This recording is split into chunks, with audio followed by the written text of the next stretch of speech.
Yes, good morning, afternoon, actually, isn't it? Apologies, had to push this show back. It was a late night for me, so I'm not going to lie. I needed a little bit of extra sleep. But when I was out last night, I did message Lubo. I sent Lubo some lovely WhatsApps when I'd had a few beers, and he loved them.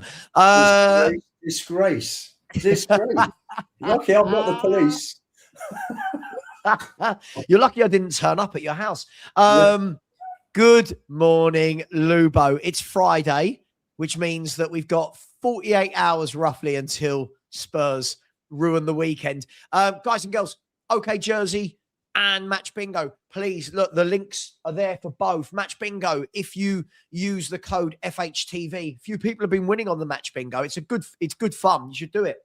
It's a good laugh. Whatever you put in, they will double. If you put in 20 quid, they'll give you 40 quid. For example, and OK Jersey, get over to them, code Savva, SAVVA, 2 V's for an 8% discount at checkout.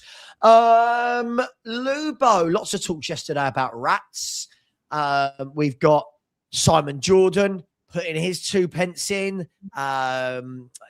We've got Jason Kunde and Jamie O'Hara are falling out over Chelsea and Spurs banter. We've got English teams getting absolutely battered all over Europe this week. Nottingham Forest lost at home again yesterday. I believe that's now, I think I saw 98 shots at home without a goal. You just know that won't happen when they come to Arthur Lane. And to make things better, Lubo, we've got Liverpool away where we've won once in 27, I believe. 1 in 27. Good morning. How you doing? And did you enjoy my WhatsApp late last night? Outrageous, disgusting. I knew you were pissed. It was obvious you were pissed. You weren't making comments about the other the other British clubs in Europe. So you know. Do you know what's lovely? When I go out with my boys, most of my boys don't really care about football. So it's like you have a whole evening. There's no Spurs chat. However, last night, they're all showing me, did you see this GIF of meme about Spurs and all these? I'm like, you guys don't even care. Yeah, but you do. I'm like, oh, good God. Lubo. Good morning to everyone in the chat, by the way. Good morning to everyone in the chat. Breaking news, Semenyo is the player of the month. Remember, we tried to get Semenyo. Player of the month. Reece James has signed a new contract at Chelsea until 2032. I did see someone was manager of the month. I can't remember who it was, but somebody was named manager of the month. Maybe Pep Guardiola. I'm not sure. Lubo, Liverpool away. You're not going. You normally go. Why are you not going? The team needs you. Why are you not going? Well, it's Mother's Day, and my mother's not too well at the moment, so that sort of comes first before football. Sure, absolutely. Yeah, and absolutely. Thinking about the match, we did our predictions on the Spurs 5 last night. What were they? Because I didn't see it. What were they? Was 5-1. Still was. Sorry, what? Say that again. Sean said 5-1. What? A Matisse Tell hat trick or? Liverpool. Sean was 5-1. Still was 5-2. Johnny was 6-1, and I was 6-2. There you go. And you know the worrying thing is, you heard me say the other night, 5-1. I truly believe Liverpool will beat us 5-1. Yeah. It's really bad, isn't it, when even optimistic people like you and Sean are giving Liverpool 5 or 6 goals. Let's talk about the Liverpool game. Look, it's a tough one, right? Because I'm seeing people saying things like it's a free hit, and it's not a free hit. But are we literally at the stage where we're resigned to the fact that we don't get anything at Liverpool? This team is not in any way, shape, or form I would say in any form. We're not even resembling a football team right now. Can you see any way? Is there any light you can give I've got no positivity for this. So is there anything you can give the viewers to say we can beat Liverpool or get a draw? Is there anything we can do? I think we can score 2 goals. I think that's a positive. Okay, good. I was there the other year, a couple of years ago. They killed us for 60 minutes. They were 4-0 up. Richie came on, pulled 2 back. Could have scored more actually, but it was one of those where we started playing again. That was Angie's first season, which was what, 23, 24? Yes, yeah. I think it was. And Richie came on, scored 2, then we nearly got a third. That's right. What, were we 3 down or 4 down in that game? 4 down. 4 down. 4 down. 4 down so after an. And then that was that. Then last season I went for the League Cup and we lost 4-0. Look at this, Lubo. Look, the last 4 games at Anfield, 17 goals conceded. And then we lost 5-1 in the league, didn't we? And the other game must have been 4 as well. In fact, we lost. Was that the one we lost 4-3 when Jota booted someone in the head? I'm trying to think. Yeah, do you know what the worrying thing, Lubo, is? And they scored in the last minute, or am I getting my years mixed up? Well, this is what I was saying. There's been so many big defeats at Anfield that I just can't. They all go to. They all sort of wrap in together. It's really difficult, right? I'd love to sit here, Lubo, and say I actually think if we play this formation or but we're so disjointed. Like we're not even. If Leeds were going there, right?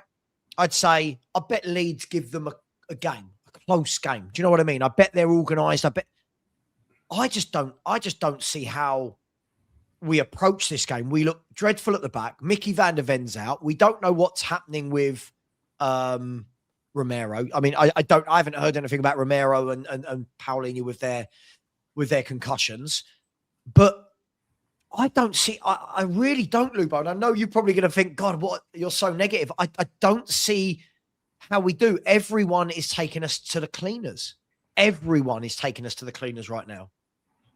We've got to stop this bad run somewhere. And I just think if we get Liverpool and Atletico out of the way, because we're never going to pull back 3 goals. I doubt we'll pull back 1 goal. I can see us getting the draw Wednesday, but that's about it. I think the game was dead and buried in 15 minutes to tie on Tuesday night. And I think it all starts with Forest. I think the season will have, we have 8 games. And we've got to get points from those 8 matches, or most of those 8 matches, because Chelsea and Villa, I don't see anything from those games. So for me, it starts for Forest. If I was a betting man, you said, Ian, there's a tenner, put it on Tudor being manager or someone else. I would stick it on someone else. I think he'll be gone by then. Yeah, just don't see him staying. I think they're probably just working out which direction to go in at the moment, which is the only reason why he's still at the club. Lasagna. Yeah.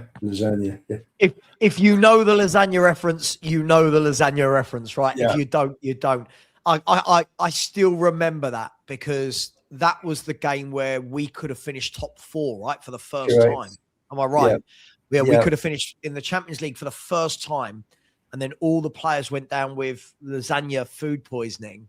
Yeah. And then West Ham, was it 2-1? 2-1, they beat us? Yeah. And then Arsenal, was it Arsenal who overtook us, or was it Chelsea? They beat Everton that day. That's it. And the head of the Premier League, Richard Scudamore, that day was being wined and dined in the Arsenal boardroom by David Dean and refused to push the kick-off back to the evening. So look, it's Spursy. I know people hate. Yeah, Dan, you're not wrong. I'm a big fan of lasagna as well. But as a Spurs fan, we can never talk about lasagna without thinking about Lasagna Gate. Look, Luba, I'm going to show you. We're cursed as a club. We are. There are so many instances through the years. Yeah. We are. I genuinely believe we are cursed. Yeah. Yeah, it's bad, but what made it worse is we was at West Ham as well, a London rival, and it was we're going to get top 4. And it was like, oh, only Spurs could get poisoning from lasagna. Look, I'm going to show the league table because there's a lot of people saying good times play Liverpool. They're not very good. They've won 7 of their last 9 games. I don't know if we're just making things up. Sorry, 7 of their last 10. I don't know if we're just saying these things to make ourselves feel better. But Liverpool are winning games of football. this is the league table. Now, the reason I'm bringing this up, Lubo, is obviously because of the loud noise that keeps pinging from your phone. But Liverpool they're in their own battle, right? We're in a relegation battle, but Liverpool now have a battle on their hands for Champions League, which should be top 5 this year, I believe. It should be because of coefficient. So you're looking at any 3 from 4, aren't you? In that, you would think. So we're saying, well, Arsenal and City have got it, and then it's between United, Villa, Chelsea, Liverpool. For 3 places, yeah. Yeah. So Liverpool, you know, and everyone's saying, look how bad they are. Look, they've won 4 of their last 6. The only team that's won more than 4, no, there isn't anybody. There isn't. Let me check in the Premier League. I don't think anyone's. No. Everyone's saying how bad they are. Look, Liverpool and then the top 3 have won. They've all won 4 of their last 6 games. So I'm scared, mate. I'm going to be honest. Please don't tell me off. I'm really scared that this could be a massacre. I'm really scared. You don't tend to get too many 7s, 8s, and 9s in the Premier League, do you? No, I don't think it will be 7, 8, or 9. But like the other night, I feel like when I said 5, I said 4-1, didn't I? I said 4-1. You did. And then you messaged me, didn't you, when it was 5? You went, no, you got it wrong. You said 4-1 when it was 5. Oh, no. I said, no, what I said, you said 4-1 on 90, not 45. Yeah. Oh, look, I think the difficult thing is, I've said this all week, and apologies for repeating myself. If you are Arnie Slot, the team talk is done, isn't it? The team talk's done. It's Spurs. These guys are a mess. Go out there, attack them from the off. And I've got a bet with Sean, haven't I? Do you remember the bet I made with Sean? Yeah, on 2 goals in 25 minutes. 25. And he said not, didn't he? No, he wanted 20. I said 30. He wanted 20. We met in the middle at 25. 25, yeah. Yeah. We're good at conceding a few in the first 20. Mate, I genuinely do think when I read some of the comments from fans, I get the need for positivity, but I do genuinely think a lot of people have put their head in that sandbox, Lubo. I don't think they're understanding just it. The problem is every time a team attacks us at the moment, every time Palace attacked us, Fulham, Atletico, tell me if you think I'm wrong. I just feel like we're going to concede every time a team gets in our penalty area. Is that fair? I don't know. I thought Tuesday night was a strange game. It's a really strange match because we gift wrapped the first 3 goals for them. And if we hadn't have done that, it would have been interesting to see how close we could have got to them after 90 minutes. Really?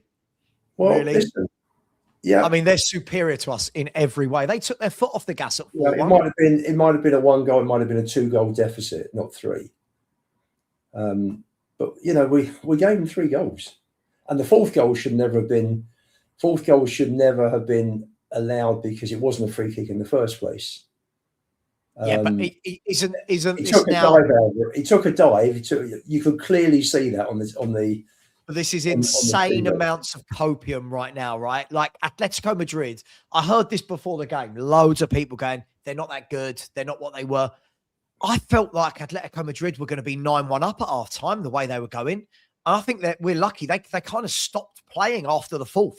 They stopped playing for 20 minutes after the 4th. I think they're better. I think they're far better going at in relation to where they were 2 or 3 years ago. I think the attack's much better and the defence is worse. Have regressed, yeah. Yeah, completely agree. Yeah, but I think you look at those forward players. They're the best team in Spain, and I think that's where they are. And until they get the whole lot right, they're not going to challenge. But Simeone's leaving, isn't he, in the summer? Yeah, I've seen some reports that Simeone might be leaving and going to Inter, and that Poch could be going to Atletico. I don't know. We know he won't join. We know he won't join Barcelona. So would he join Atletico? But I do feel like again. Would he go to Real Madrid? This is copium saying they weren't that good. They looked like they were going to score every time they went forward. I genuinely don't know what game people were watching. They were superior to us. They were superior. But what Marius is doing is he's breaking down the goals. And when you look at the goals, no, he's not. No, this is the same Marius that said it would be 0-0. This is the same guy, right? That says, I want to see Mawani, I want to see Kinski, I want to see. Then when we lose, he goes, manager got the players wrong. You're like, you asked for this. You asked for Kinski. You asked for Mawani. You asked for Gray and Sarr in midfield. This is what I don't get. Fans are getting what they asked for and then getting annoyed when they get it. Listen, I think the only important thing, to be fair, is the manager gets it right. At the end of the day, what is that for you? We've all got our opinions, haven't we? Some are right, some are wrong. We can't get it right. Not even you can get it right all the time. But at the moment, when was the last time any of these fans that keep saying we're going to do X, Y, Z, when were they right? Like everyone keeps saying we'll get a point here. Why aren't we learning how bad we are? Why? Sam, I've been following the team going since '65. I've never seen a collapse like this. Not even in the relegation year did we collapse in this fashion, because we didn't start the relegation. It's 76, 77. We never started it the way that Frank did, with 17 points from 9 games. We were probably mid to lower table the whole season. And we didn't crash the way that we crash and burn like we have this season. I mean, you know, walked away from Everton, Sav. We were 3rd in the table at the end of October. I mean, would you believe then? Listen, we all knew 3rd was a false position, but would you have believed then that we would be where we are now? I wouldn't have believed we'd be where we are now. But the problem is, after all of the fans asked for Frank to come away from what was working, right? After all the injuries, yes, I can believe it now. I can. He had a formula that wasn't good to watch, but was getting points. Everyone cried and complained on everyone. Oh, the XG. Oh, the 2 in front of the back 4. It's so negative. I think you'll have what we would give for that now. I was one of those that wanted him to change for home games. Away games, he was set up brilliantly. Again, sorry, your mate Matt. Sorry, they are not in terrible form. Liverpool are, in the last 6 games, they're top of the form table in the Premier League. Them, United, and City, and Arsenal, they're top of the form table. Stop pretending. I think Matt, don't mix it up with the style of play that compared to last season, because last season their football was great. This season it's much more functional. You haven't got Trent, who has been a big miss. You know, with his passing ability, they've lacked. Wirtz has taken time to get started. Neither fullback have settled in the way that Liverpool expected them to do, and now Robertson's not pushed Kirkes onto the subs bench, I think. Frimpong hasn't settled either. So, you know, it's Liverpool. It's not vintage Liverpool, but they've won 4 of their last 6 Premier League games. No. Salah's not the player that he was last year, and I don't think Van Dijk is either. But they're still 6th in the table, and they'll probably finish 3rd out of all the teams. You know, you would expect them to finish 3rd. They're only 3 points behind Villa, I think. And I mean, by the way, sorry, Villa have won 1 in 6, so they're on a dive at the moment. Although great result last night, absolutely superb result last night. Very good result for Villa. I think they win that. I do. I think they win. For me, Villa and Lille were the 2 favourites on form. You know, you look at the league tables; they were the 2 clubs that you would think, if they'd have been kept apart, would have contested the final. So for Villa to go there and win 1-0, I thought was an absolutely brilliant result. So just quickly, Matt, I know you act stupid. I'm sure you're not stupid, right? Losing to Wolves isn't form, right? Spurs losing a game isn't form. Form is over a period of games. That's why they call it form, right? They lost to Wolves, but didn't they beat Wolves on Friday night? So if you're going to say that, isn't that their form? Dude, they've taken, right? They've taken 12 points from 18 in the league, which is the best of every team outside the top three. Well, the same, right?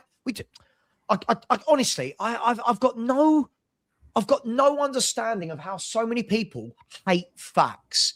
I thought you hated them, Lubo, but some of these people, look, I'll show him again because he's not the brightest. Look at Liverpool.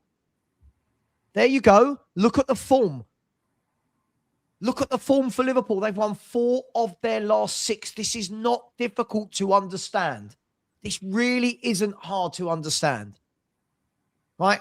The copium from Spurs fans. We know we're not good, but that doesn't mean that we just start pretending that other teams are shit.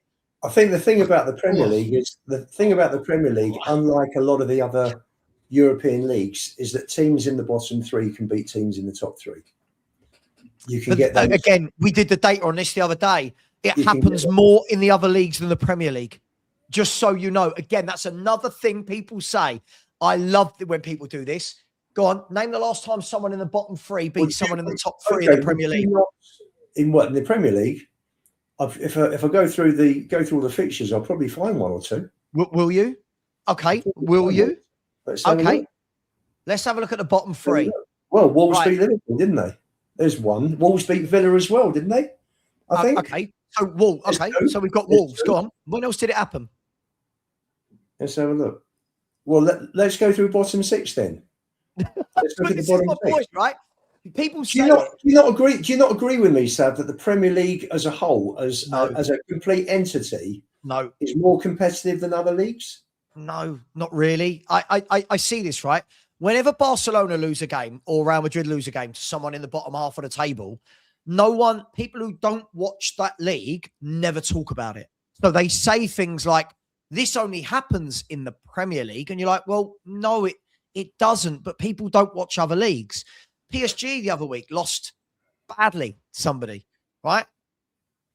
They were in the bottom 4. Real Madrid did as well, right? But nobody mentions it because people don't watch those leagues. But I'm not sure what that's actually got to do with anything. But it doesn't help us. No, it doesn't help us. Look, we're not. At the end of the day, we're in the worst form in England. If I'm not wrong, we're in the worst form in the country. Not just. I think the only team worse than us is Sheffield Wednesday. I think this is the worst run of results we've had, I think, since 1935. So that's where we are at the moment. I think it's since 35. Overall, I think it's since 35. Sure. So we'll see. Sure. But then with that comes the copium where people start trying. I heard this about Palace. Oh, Palace aren't very good. And it was like, yeah, but they're in better form than us. They're a better team than us. Nah, it's just Palace. I heard this with Fulham. Not from you. I'm just saying in general. Heard this with Fulham. Heard this with Palace. I keep hearing this every time we play a team better than us. We keep pretending, not all of us, but we've got so many fans that you know, the Matts and the Marioses, they pretend. Then when we lose the game, they'll go, oh, I can't believe that. Can you not? Like, look, this has to be a troll at this stage. If we go to Liverpool and don't get close to a point, it's a disgrace. Is it? Lubo, we've won at Liverpool once in 27 seasons.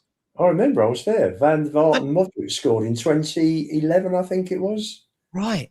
So why are fans saying these things? Honestly, I know I shouldn't let it bother me, Lubo, but I just can't take the bullshit. Like, it's just so ridiculous. Listen, everyone has their own opinion. It's not. But Lubo, at what stage does it stop being an opinion? Right?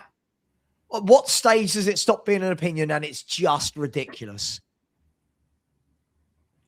Well, listen, everyone sees football differently, don't they? No, they don't. No. Okay, sure. They do. Yeah, sure. They do. They do see football differently. But who is looking at Spurs right now and going, if we don't get anything at Anfield, it's a disgrace? I'm sitting here going, if we can keep this to 2-0, I'd be happy.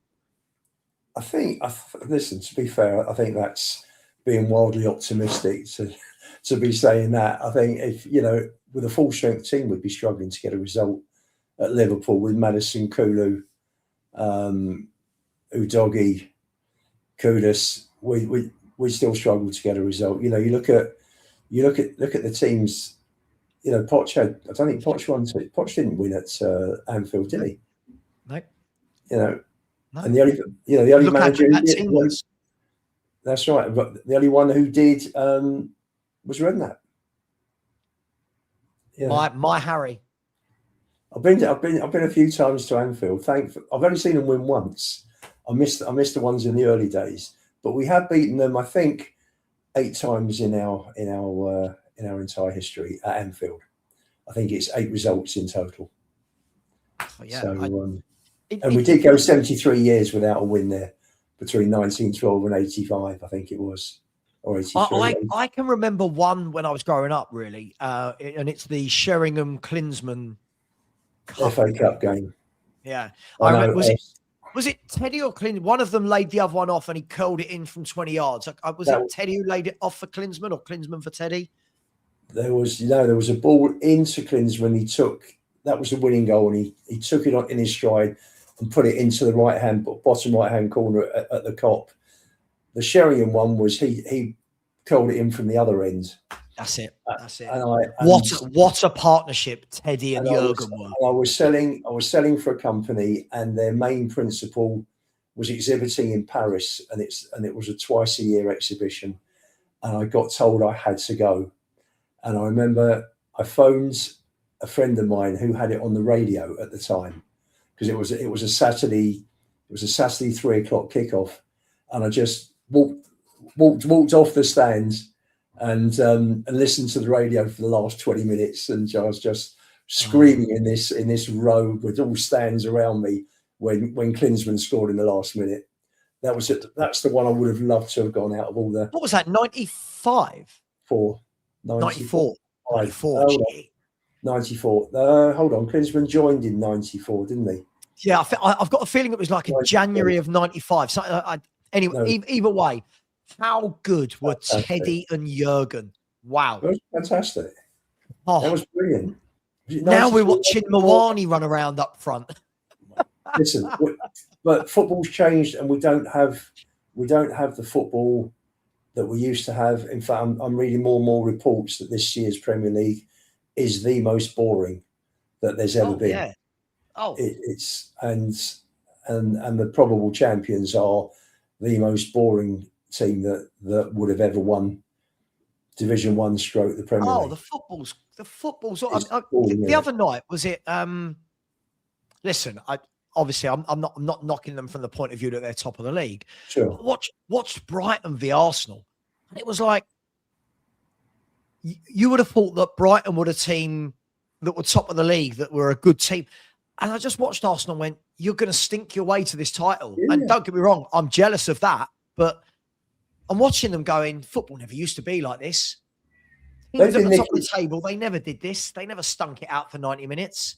No, they nicked the same sort of results at Everton earlier this season, 1-0, I think it was as well. Yeah. You know, and this is what we're doing, pretty similar to what we did in Bilbao. He was world class, Eddie. It was fantastic watching him, wasn't it? Oh God, Klinsmann was. I'm sure Eddie will remember the bicycle kick that Klinsmann scored in his first home game against Everton on a Wednesday night. Oh, we beat Sheffield Wednesday. He scored away at Sheffield Wednesday. Was it 4-3 that game? 4-3. He scored with a header from, I think it was Anderton's cross. That's right. He scored with the overhead kick against Everton. Against Everton at Paxton Road ends. Brilliant days. It's hell. That was a football club. We had a proper football club in those days. Not a club used for entertainment purposes. I mean, behind that you had Barmby, Anderton, Popescu. I mean, Dumitrescu, little Dumitrescu, who was like the conductor. Yeah, Ili Dumitrescu. I mean, this is why. When people are going to me, oh, you're harsh on all the players. I'm like, no, look what we had. Look at the footballers we had. I used to listen. We weren't anywhere near as good as the Liverpools and the Arsenals in those days. But when we played, you always, sorry, what? What we got? No, I'm not having that. Lubo, Phil. Lubo. Everyone's got an opinion, Lubo, but this is terrible. Phil, come on, Phil. What? Sorry, You mate. didn't Come rate on. Darren Anderson? Oh, Phil, shut up. Phil, you've got to stop the early morning drinking, mate. You've got to stop that. Mate. He's on the special, bro. He's on the special. Darren Anderson was a brilliant footballer. Oh, I interviewed Darren Anderson when I first started my channel years ago. And he got a bit embarrassed because I showed him the video of that worldie he scored against Leeds. In the FA Cup. Ginola scored that night as well. Ginola scored a good goal that night. 2-0 win, 98 that was. 98? It was 98 or 99.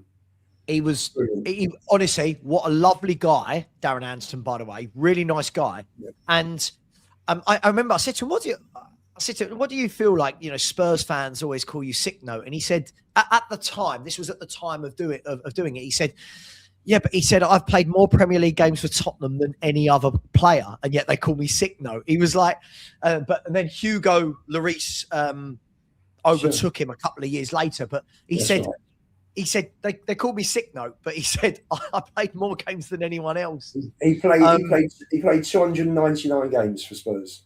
Yeah. And I asked him about my boy, didn't I? I asked him about my boy. Yeah. And do you know what? I interviewed Alan Nielsen, Ramon Vega, and Darren Anderson, all in the space of 6 months. And I had to ask all of them about my man. And whenever I mentioned him, right, all three of them just went, like, you know when you know a player's good when everyone, I went, what did you make of Ginola? And they go, 4. And Darren Anderson said, the things that he did, right, he said, some players he said I played with did amazing things in training, but couldn't translate that into a game scenario. He said, this guy, he said, just did things in training every day where we went, wow, like just wow. And he said, we'd give him the ball and we'd say, right, we need a bit of pressure off the defense. Give it to David, give it to David. And he said, the person who loved him the most, he said, was Justin Edinburgh. Rest in peace. He said, was Justin Edinburgh. He said, he played behind him. He said, he gave him the ball and he went, he was like, give the ball to David. Top players, Lubo. So we've gone back 30 years and already the mood is lifted. Yes. Yeah. Absolutely. Honestly, I remember you spoke to my uncle, didn't you, on the phone the other day when you called? And when me and my uncle had season tickets, we every game we'd be driving down there. You know, we'd just be sitting in traffic in the Blackwall Tunnel for hours. We'd be driving down there and be like, "Oh, what do you reckon today?" "Oh, we'll lose 4-1. At least we're going to watch Ginola." Like, do you know what I mean? It was. We didn't get pumped, but it was just a different vibe. And going into the ground, you sense that fans, when this man got everyone got off their seat. Do you know what I mean? It just felt. I watch it and I go. It's much the same with Hoddle. I remember going to Highbury for the FA Cup semi-final in '81, and he put a ball through for Crooks to run onto. That was just phenomenal. I think Bergvall might have played one last year like that I've seen in the last 2 years when he put Werner through in a European game. And Hoddle did that. Hoddle did that regularly. He did that regularly. If anyone remembers in the Ricky Villa replay when Hoddle chipped the ball over the top for Crooks again, took it down, buried it for the equaliser. There it is. He's not Rogers poor. Imagine this is the Phil. By the way, I love Phil. He's been to my house. We've had drinks together until 3 a.m. in the morning, me and Phil. But you cannot, with a straight face, sit there and tell me that Darren Anderson you didn't rate and yet bang on about Matisse Tell. I'm not having it in any way, shape, or form. But yeah, look, Ginola was. I mean, look, it was Andy. You've got to remember, really difficult because Ginola was in such a bad team. Like, I'm going to say it. Sorry, this will piss people off. That 11 that Ginola was part of mainly was him and Campbell. It really was, wasn't it? Sorry, I know we don't want to talk about Sol, but it was Sol at the back, Ginola in midfield, and then would have been Austin and Edinburgh were the fullbacks, I think. Stephen Carr would have just come in at that point, no? When Ginola was here, would have been Stephen Carr, my lord. Around that time as well, I think. He was a good player. He was an underrated fullback for me. I liked Stephen Carr. He was a good player. But yeah, it was just so different. And in a way, I just wish some of the younger fans could have witnessed players like Waddle, like Ginola, like Hoddle, like Gaza. I mean, God, how good was Paul Gascoigne? Do you know what I mean? Like Klinsmann, like Sheringham. Yeah, we did. I'm just reading the comments. Crooks was very underrated. That partnership. Garth Crooks. Yeah, I mean, we brought him in, I think, in the summer of 1980 with Steve Archibald, and the pair of them were just fabulous. With Hoddle pulling strings behind, it was amazing watching. You had our dealers there. So forgive me for not being excited ever for a Spurs game right now. Forgive me. Yeah. There is no one that. And we're watching the players today, and for me, football's nowhere near as good as it used to be. In fact, it's probably boring compared to how it used to be. It's functional. The whole thing about seeing players who would take a risk, they go at players. How many times? Not just us, not just our team. I mean, the one thing Tell does like doing is direct, and he goes at players. There are very few players today. He's just got no end product. That's the problem. He's and direct. I give him that. Once he gets that, if he gets that will elevate him.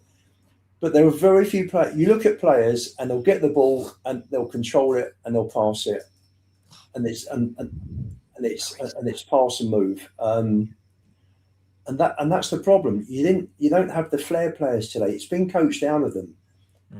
It's very functional. I remember hearing from someone at Spurs that Poch always told the players, if you're going to lose the ball, you lose it in their third, in the final third. Do not lose it anywhere near. Which is why I hate this. You look at Kinski twice, trying to play out from the back on Wednesday. Chelsea's keeper did this on this week when Bettina chipped in, didn't he? And this goes on all the time. Yeah, it's too much. It's too much playing out the back. Too many goals given away, and this whole thing about you need goalkeepers to be footballers. For me, I think this tactic, which I think is one of the worst tactics I've ever seen in football in my lifetime, I think it will be gone soon because there are so many goals being conceded by playing out from the back, and because added to the playing out from the back, Sav, all teams are pressing now, whereas they didn't used to. If you played out from the back, the defending team would drop off. So you might have them in between the penalty box and the centre line and going through, but you never had pressing defenders you never had attackers pressing defenders in your own 18-yard box. The rules have changed also, whereas the attacker the furthest he could get was the edge of the box. Now, once the ball was played, the ball had to come out of the area from the goalkeeper or whoever was taking the goal kick or free kick. Now, goalkeeper pass, Vicario will pass to Romero or Van der Ven. Ball's still in the box. That was never allowed. You could never have two touches in your own area. It was one touch and it was out. Yeah. So the majority of the time, goalkeepers would clear the ball.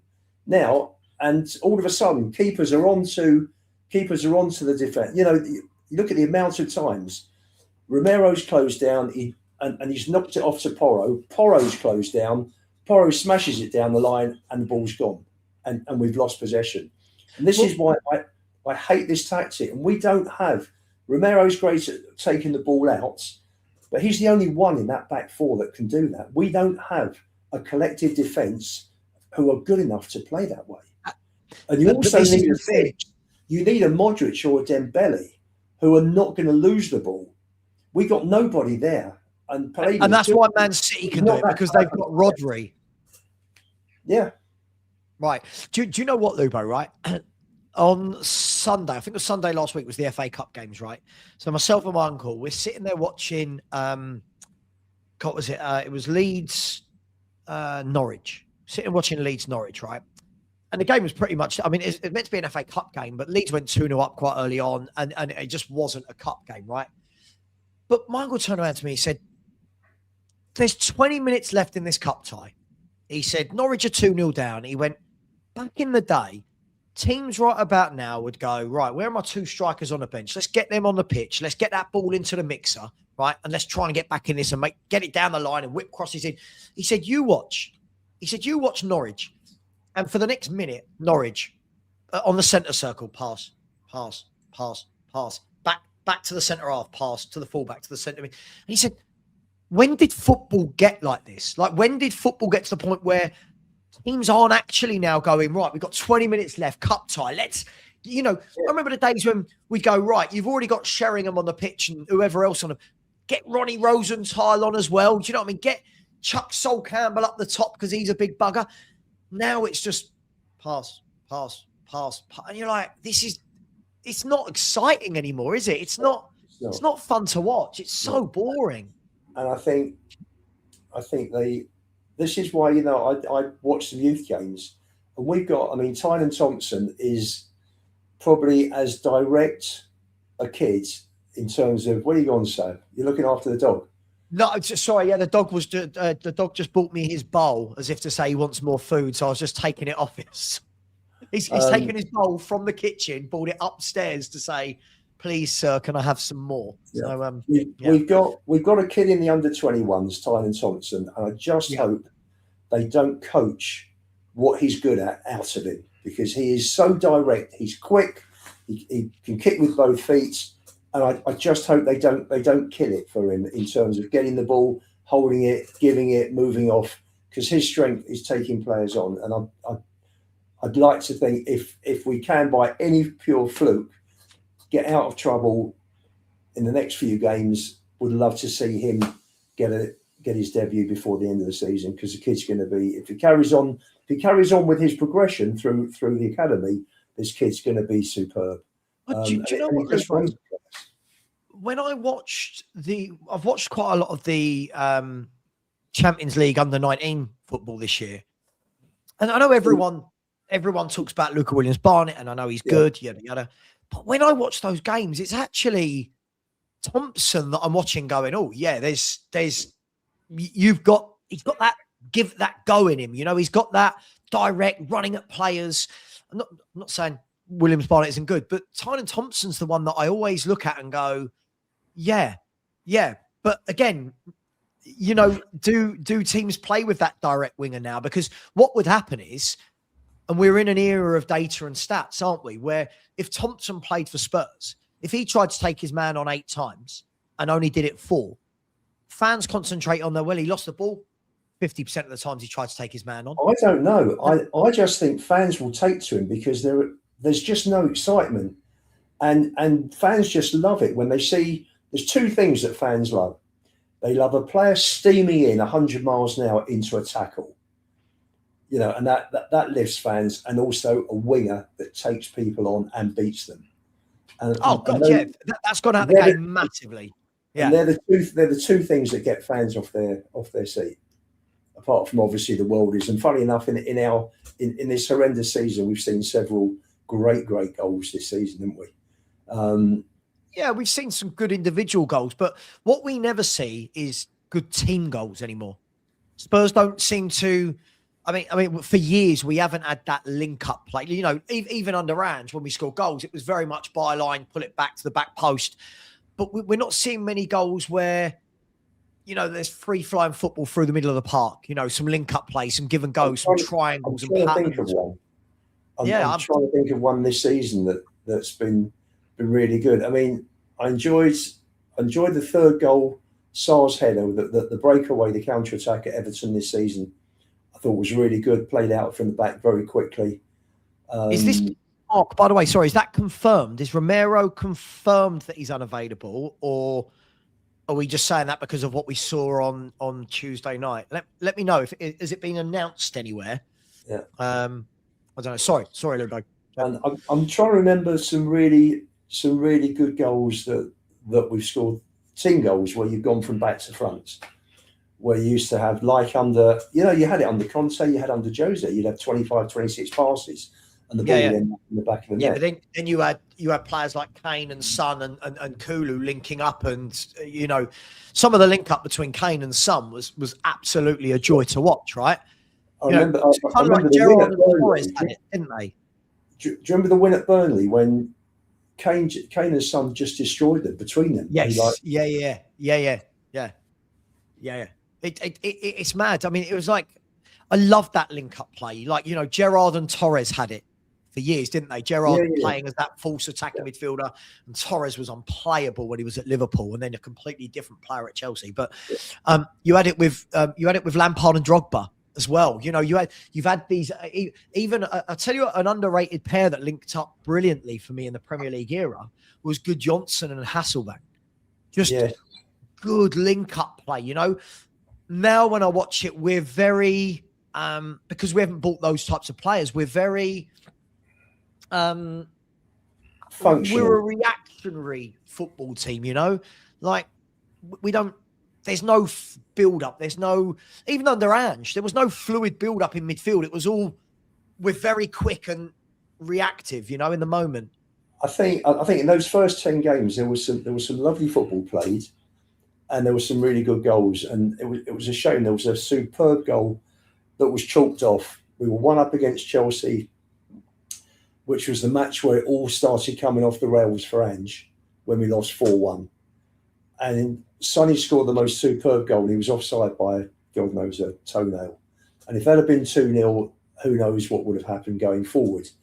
But some of the football that was played was excellent, But unfortunately, the other teams got wind of it and how we did it and stopped it from then on. Yeah, of course. That's why you need to have more than one route to goal, right? That's why you need to have, and that's what all the top teams, if you look at the Man United treble winning era, you had the dribbling of Giggs, or you had the crossing of Beckham, or the goals from outside the box from Paul Scholes, the link up with York and Cole. There wasn't just one avenue to goal for them. Whereas now there's a lot of teams. Keeps all front door's gone. Right. Now there's a lot of teams where what their route to goal is. Their one way of getting to goal. And even Spurs don't even have that at the moment. Thing is as well, I see this a lot. People keep blaming Pep, but Pep didn't make all the other teams play it. I think people have got to realise that. When people go, I blame Pep, surely you would blame the people copying Pep. Pep does it well. Pep signed players and worked for clubs where this was in their second nature. And when they play it, the passing's good. When other teams try and play out the back that don't have the quality that Pep had, that's when it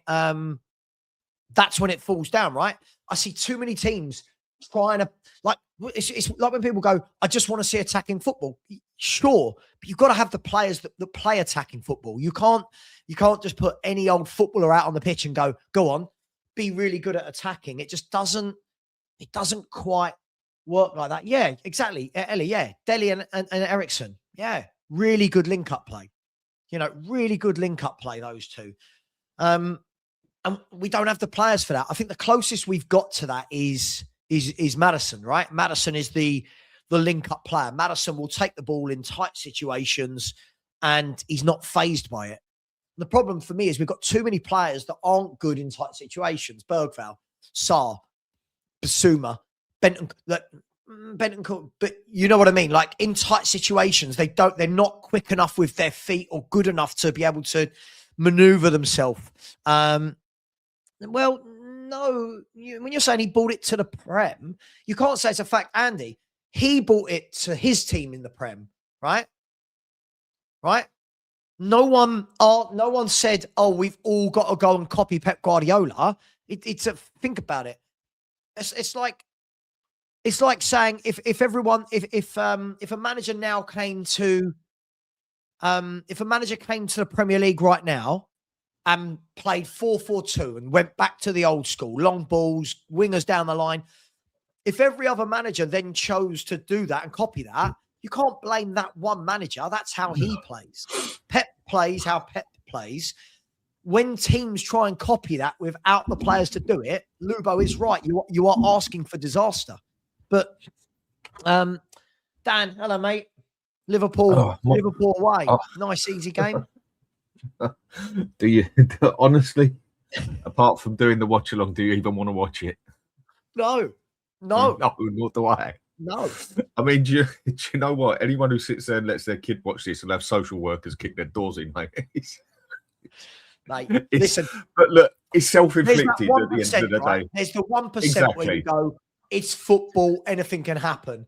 But yeah, I've kind of got this feeling that come 20, 25 minutes, we're going to be 2-0 down and we'll all be sitting here going, oh, fuck it now, what are we doing? Mate, it's just got... Look, I always try to keep that. It's like life again. I do refer it to life a lot at the moment, football, because football is like life in a lot of ways with the problems and that and the way you look at things. You have got to have that bit of hope somewhere. If you've got that, if you do not even have that one grain of hope, you've got nothing. And what have we got at Spurs? Nothing except a complete and utter shit show.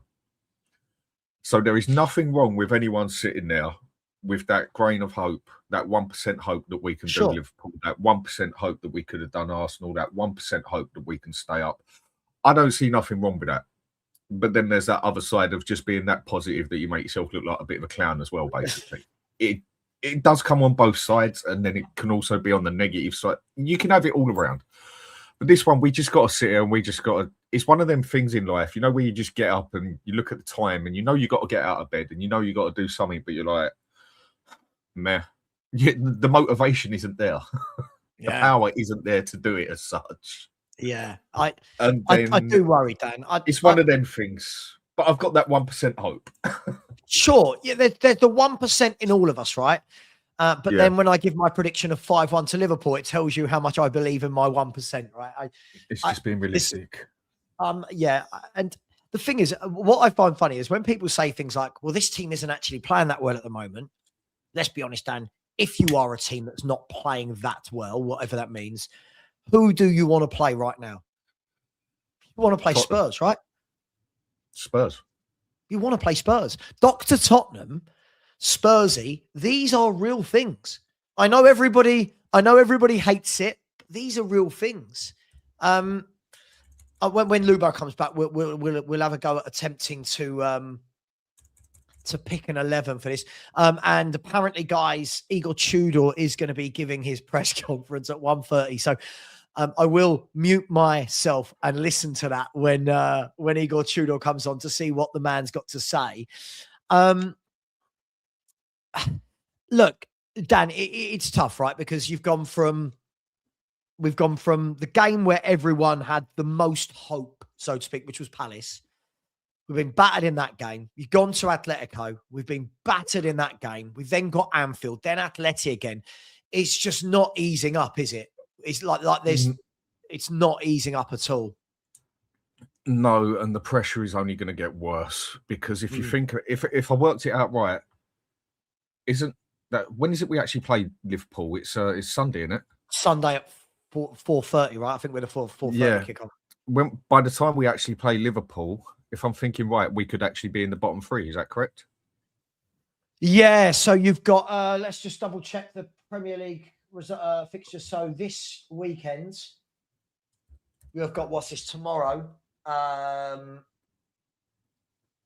West Ham are playing City. West Ham are playing City, and then tomorrow at 3:00. Sorry, 8:00 tomorrow night is West Ham City, and then 2:00 Sunday. So just before our game is Forest at home to Fulham, and I think Forest are going to win that. There you go. We could be. We could already be in the bottom three by then. Yeah. Yeah. So in that aspect, that is going to be a lot of extra pressure on top of it as well, isn't it? Well, you look at this as well, Dan, right? If I bring up the bottom of the Premier League table, sorry everyone, I've got to show you this, but So if we look at the bottom of the table, the worrying thing is as well, right, and it's all ifs, buts and maybes, right? It's all hypothetical right now. But Nottingham Forest, if Nottingham Forest beat Fulham tomorrow and then come to White Hart Lane and get a win, ifs, buts and maybes, Nottingham Forest could be 5 points clear of Spurs next weekend.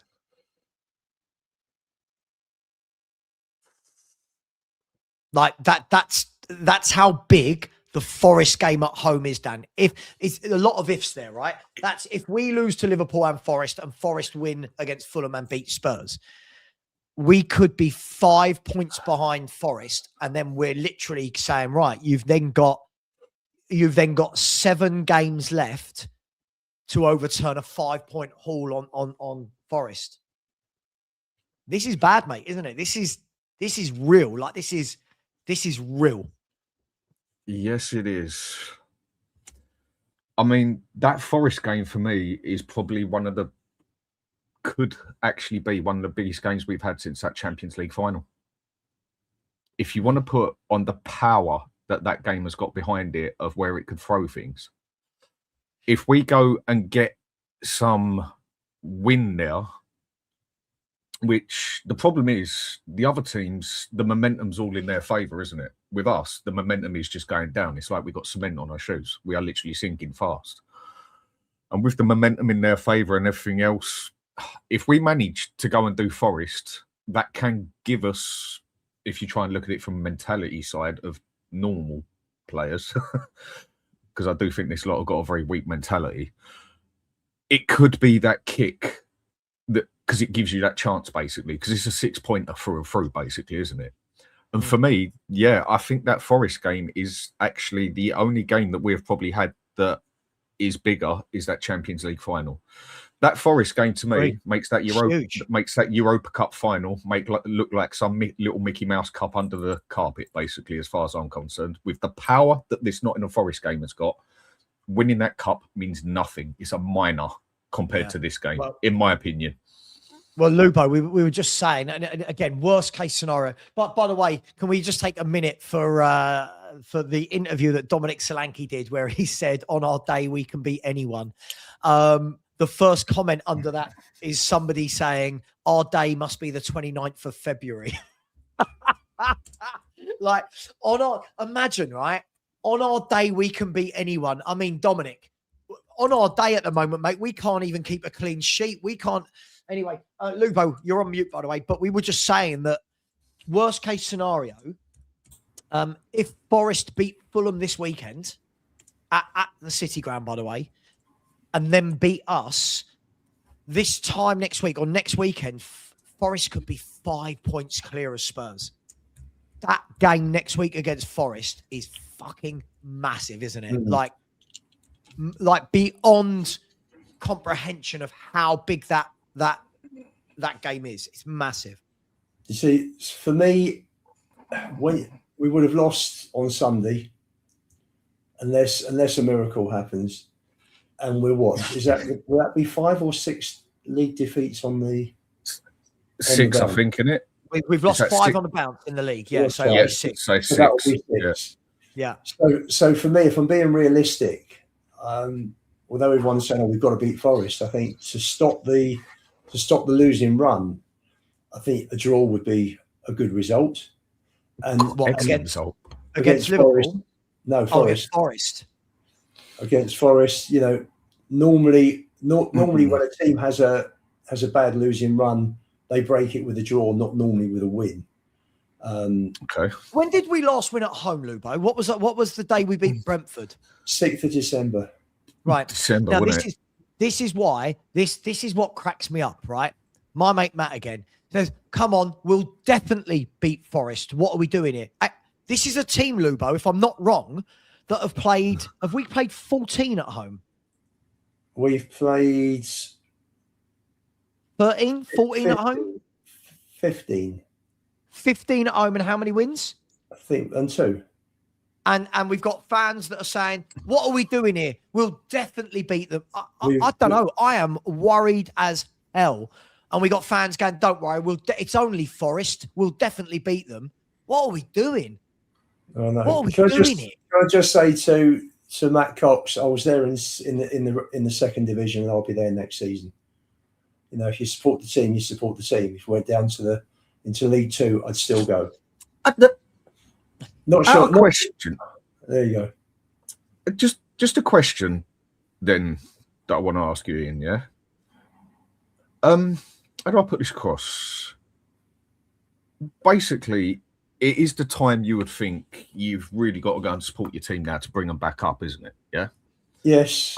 I understand that. It's basically picking someone up off the floor that's just got a good kicking down the pub and helping him back into the cab, innit?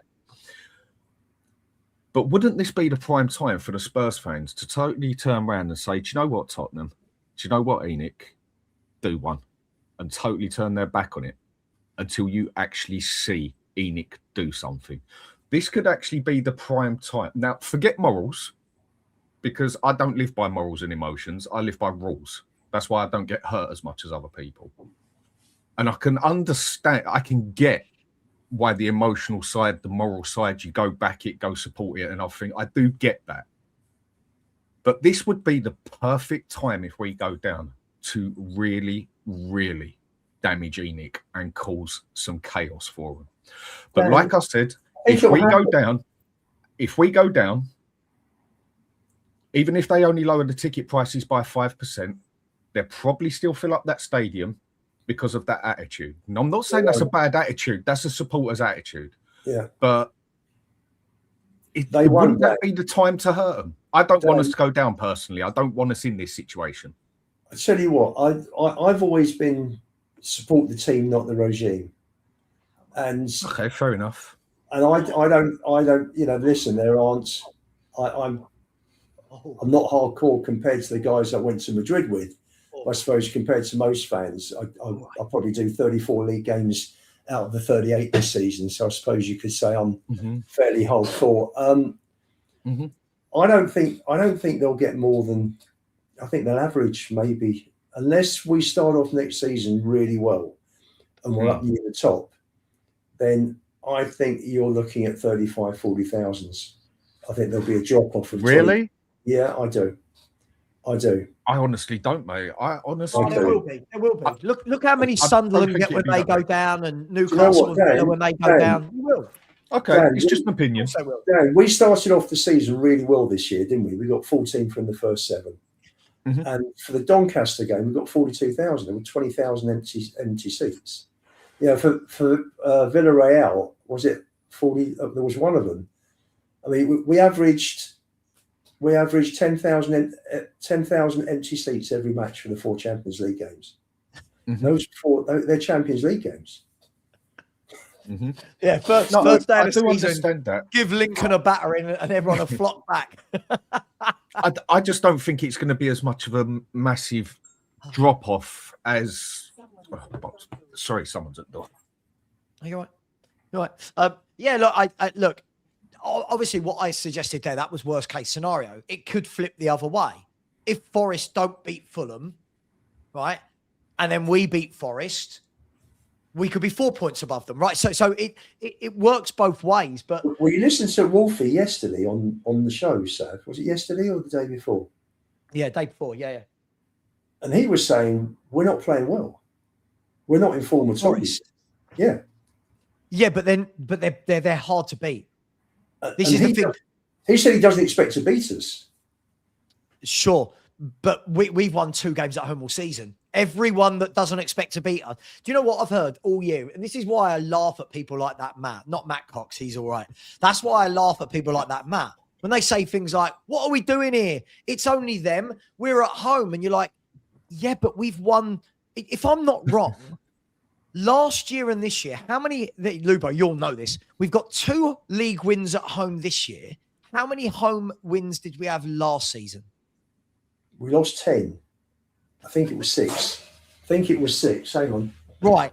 So in 2 seasons, we've got 8 league wins, and 6 of them were probably at the beginning of last season. I can't remember too many home wins at the end of the season. No, there weren't. No. I'm trying. We beat United at home in the February. We Yep. beat Southampton in the April. That's right. We beat Southampton, who were relegated. I think those were the last two. I think those were the last two home games we won. So the last 3 games we've won at home have been Southampton, who were relegated, Burnley, who are going to go down, and Brentford. And then people go, "You're so negative, Savva. Why don't you think we're going to beat insert team at home?" We're fucking shit at home. We're so bad at home. We are the worst. Aren't we the worst in Europe at home? Sheffield Wednesday. Sheffield Wednesday are saving our blushes, I believe. Because last time I Sheffield saw it, Wednesday we was actually have got worst in Europe. 4 points at home, and then Spurs have got 10. Okay. And then everyone else above us is like 11, 12, 13, 14. Yeah, we're second bottom. I know these facts aren't nice, Dan, but they are facts, right? Like people are going, be on it, like, you know, be positive. But like last week, when I went, do you remember Lubo was at the game? I remember he was walking along the high street. I remember for the Palace game. Lubo, how are we winning this game? And he went, set pieces. An hour later, we're 3-1 down to Palace at half time with 10 men. I know. It's like we said earlier. There's nothing wrong with having that bit of hope. You've just got to have that hope. I mean, the only other thing you can turn to from hope is religion. And I don't do none of that religion crap. It's all, you know, I don't do all that. So I've got to look for my hope, basically. And my hope is just my hope that a chance can happen as such. No different to doing the lottery, basically. Yeah. And us winning a game at the moment is like when I do my Euros every Tuesday, Friday, that I actually bloody win something out of it. I think you got more chance out of that than you have out of us winning the game at the moment. We are genuinely that bad. We are genuinely that shockingly by Sunday night, there's more chance of Danny and his missus winning the Euro Millions than there is Tottenham winning a game. Literally. Last season's home matches, going from the beginning, would be Everton 4-0, Brentford 3-1. Yep. West Ham 4-1. Yep. Villa 4-1. That's 4. And then United and Southampton, right? I think that's it. Right. Yeah. So that's since August 2024. So since the 3rd of November, last season, when we had played 1, 2, 3, 4, 5. So we won 4 out the first 5 at home last season, losing to Arsenal in the other one. So we had played 19 games. We played 19 games? No, 20 games. And we've won 4. So since August 2024, right? Yeah. That would have been the start of last season, right? August 24, because last season was 24, 25, this 25. We've won 8. We've won 8 out of 34, and it was 4 out of the first 5. So we've won 4 out of 29. Wow. That deserves relegation. That deserves it. Yes. Yes. But this is why. Like when I was on the show yesterday and Sean was trying to convince me these players will all go to bigger clubs. Sure. But these players have shown game after game after game after game, they are not good enough. You know what? You say that, yeah? I can see where Sean was coming from there to an extent. And I get it, but the way I take that one is, this is the thing that is frustrating for me personally. I do still think that team player for player is not relegation material. Sure. But the problem is the chemistry with them as a team is just not there. They do not work as a team through and through. There's a couple of those players that I think you could see and go to a club of, I mean, it depends what size you want to call Spurs. I mean, if you want to say Spurs are a big club, then they could go to a big club. But we are hardly a big club, are we, at the minute? Not and I do think there is a few of those players that could go to teams doing significantly better than Spurs at the moment, or could get into squads, let's say, not necessarily first 11. It's just this whole team as a roundup. If you was to put the best 11 we have got and put it on paper, that is not a relegation team. That should be in the top 10 of the table. I'm not going to say even top 6. I'll say between 7 and 10. But they've got no chemistry. They've got no link up. They've got It's not a team. Not a team. No, that is the problem. Player for player, this team, if that's what you even call it, this set of men on the pitch, it's not bad. Player for player, there are some players out there who can play football. There are some players out there you have seen do things. There's some players you've seen do shocking things. But as a team, just absolutely no chemistry whatsoever. I think I have more chemistry with my daughter's little brother when I used to play him at FIFA, when we used to link up on the internet and go again and play other people. There was more chemistry on me and him on the bloody same side than there was at Spurs. There is nothing. There is no link there. When Kane used to get the ball and drop deep, when Mourinho basically found him as a 10, he literally didn't even have to look up. Son was already coming past him to take the ball coming down. They had a link up. Now, they had a special link up. No two ways about it, yeah? But this is one thing I used to love about Germany back in like the 90s. You could get that whole team. You could have put something around their eyes, put them on different places on the pitch, spun them around 10 times, and I guarantee you they still knew where every player on that pitch was going to be when they got the ball. Germany always had a special link up for that sort of thing. We've got nothing. That one player don't even know what he's meant to be doing, let alone the other player. There is just no chemistry at that club whatsoever. I think a lot of it's confidence, Dan.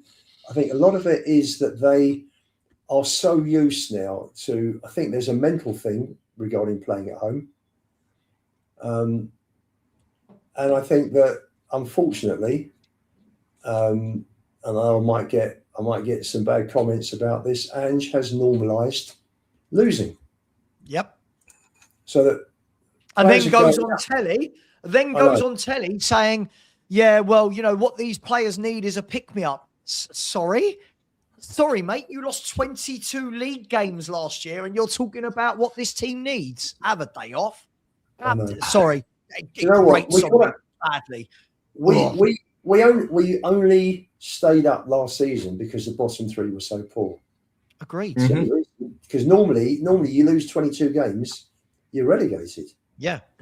You know, it was our worst ever Premier League season, points-wise, ever. When we went down, we lost 21 out. Only 21 out of 42, not 38. Ian, if you remember on Spurs Corner, or the one it was before then as such, me and you was on there with a few others, and it was the December that Ange was still here. And I was saying to everyone, same as a lot of people were saying, he's got to go. My opinion was, if he don't go, they're just focusing on the Europa. It was just an opinion. But I did say to everyone on there, if this club don't watch it and this club keeps doing this, next season or the season after, we're going to be in a relegation battle. And there was one person who agreed with me on there, and that was Dietrich. He was the only one.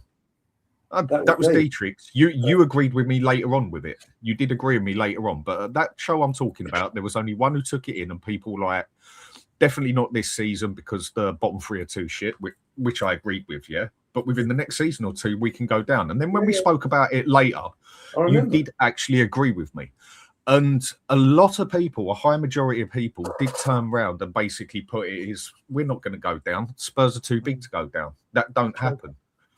And when we got Frank, did I think this would happen? No, I didn't. But I still had the attitude of, we do have to be careful here because we are not untouchable. And I'll say it again, Savva. People might be sick of hearing it, but I'm going to repeat myself here. Us winning that Europa Cup, I personally think, was the worst thing that has happened to this club. I questioned that before we even done it. Why? Because it's made so many black fans ignorant. Sorry, not nasty word to use. I don't like the word ignorant. No, sod it. I'll say it. It's made them ignorant to what's happening. Yeah. Yeah. Okay. It's made the fans. It just sounds like it just sounds like I know what ignorant means. Ignorant means you don't know. Yeah. Just blind, to put it a different way. Okay. What's happening, Dan? Okay. Whatever way you wanted to put it. Yeah. Totally blinded off the shit under the fan, and totally put on again this toxic positivity, which I think has been one of the biggest problems at this club. Inside the club, it's the negativity with the players and that. Outside the fans, it's toxic positive that is the biggest problem.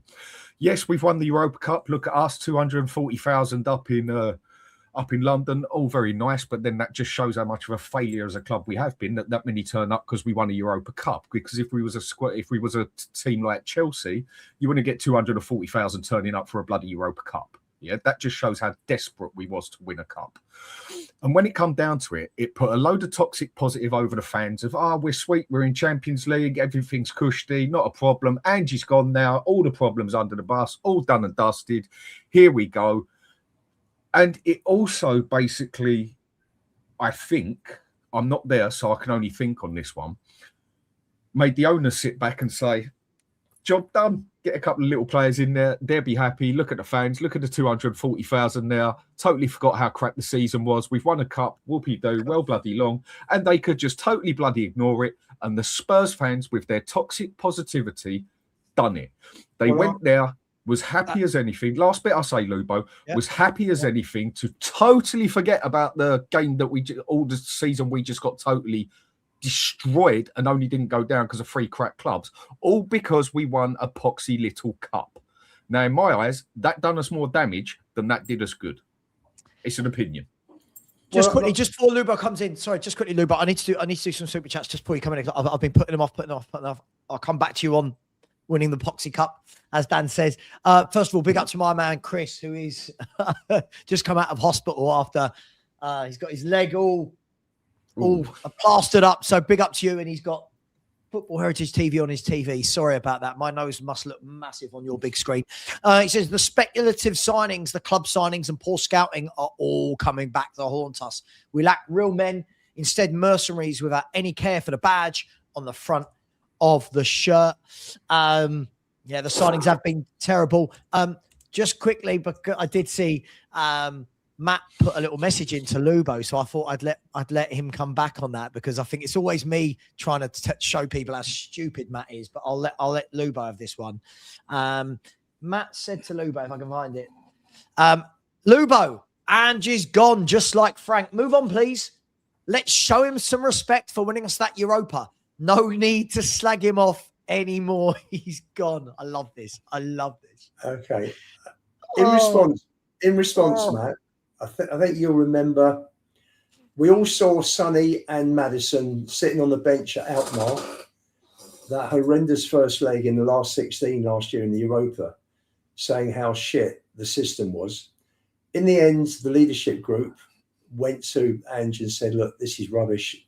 This isn't working. I'm sure they probably didn't say it's rubbish. I'm sure they probably were very polite and said, look, Gaffer, this isn't working. We need to change for Europe.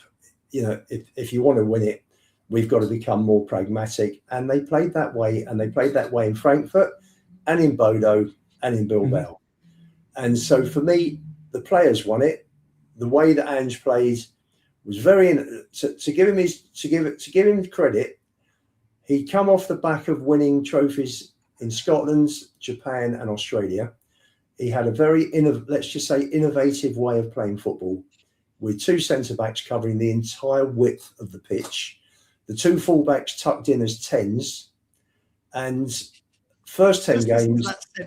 Just listen to that sentence. The 2 full-backs tucked in as 10s. That's just ridiculous, isn't it? And that's right. And it worked for 10 games. Listen, it could have been very different. Rashford and Bruno missed open goals with headers 5 yards out against United in the first home game of the season. Could have been 2 down at half-time. Instead, we won it 2-0. Liverpool, forget the decisions. We were outplayed even when they had 9 men. We could have lost that. We just about beat Sheffield United. But he did very well. He got 26 points out of 30. And then the rest of the division caught up with it. And they sussed him out, and he refused to change. And this carried on throughout the best part of 2 seasons. The players changed the system, and Bilbao was fantastic. It wasn't, for me, out of all the trophy-winning years, it was relief after 17 years. It was fantastic to see them win the trophy after 17 years. I was delighted for Sonny. I think he's been a great, when other players have left, he stuck it through, and really pleased that his last competitive game was to lift a European trophy. And it was important for me, and sort of just answering some of what Dan was saying just now, it was really important for me that the club got the monkey off the back, and they won. You're letting hate for Ange Cloud. Well, honestly, but Matt, can I just say, Lubo, this Matt, is a guy that again, fans like Matt are the ones that normalised losing. Because when we were losing week after week after week last season, fans like Matt said, it's okay. Managers need 3 to 5 years. It's okay to lose. He would come in the chat after every defeat, Lubo, and he'd say, oh, no, it doesn't matter that we lost. It doesn't matter that we lost. It doesn't matter that we lost. Then this season, when Frank was losing games, it was, this is dreadful. We shouldn't be losing games. Listen, I'll say this.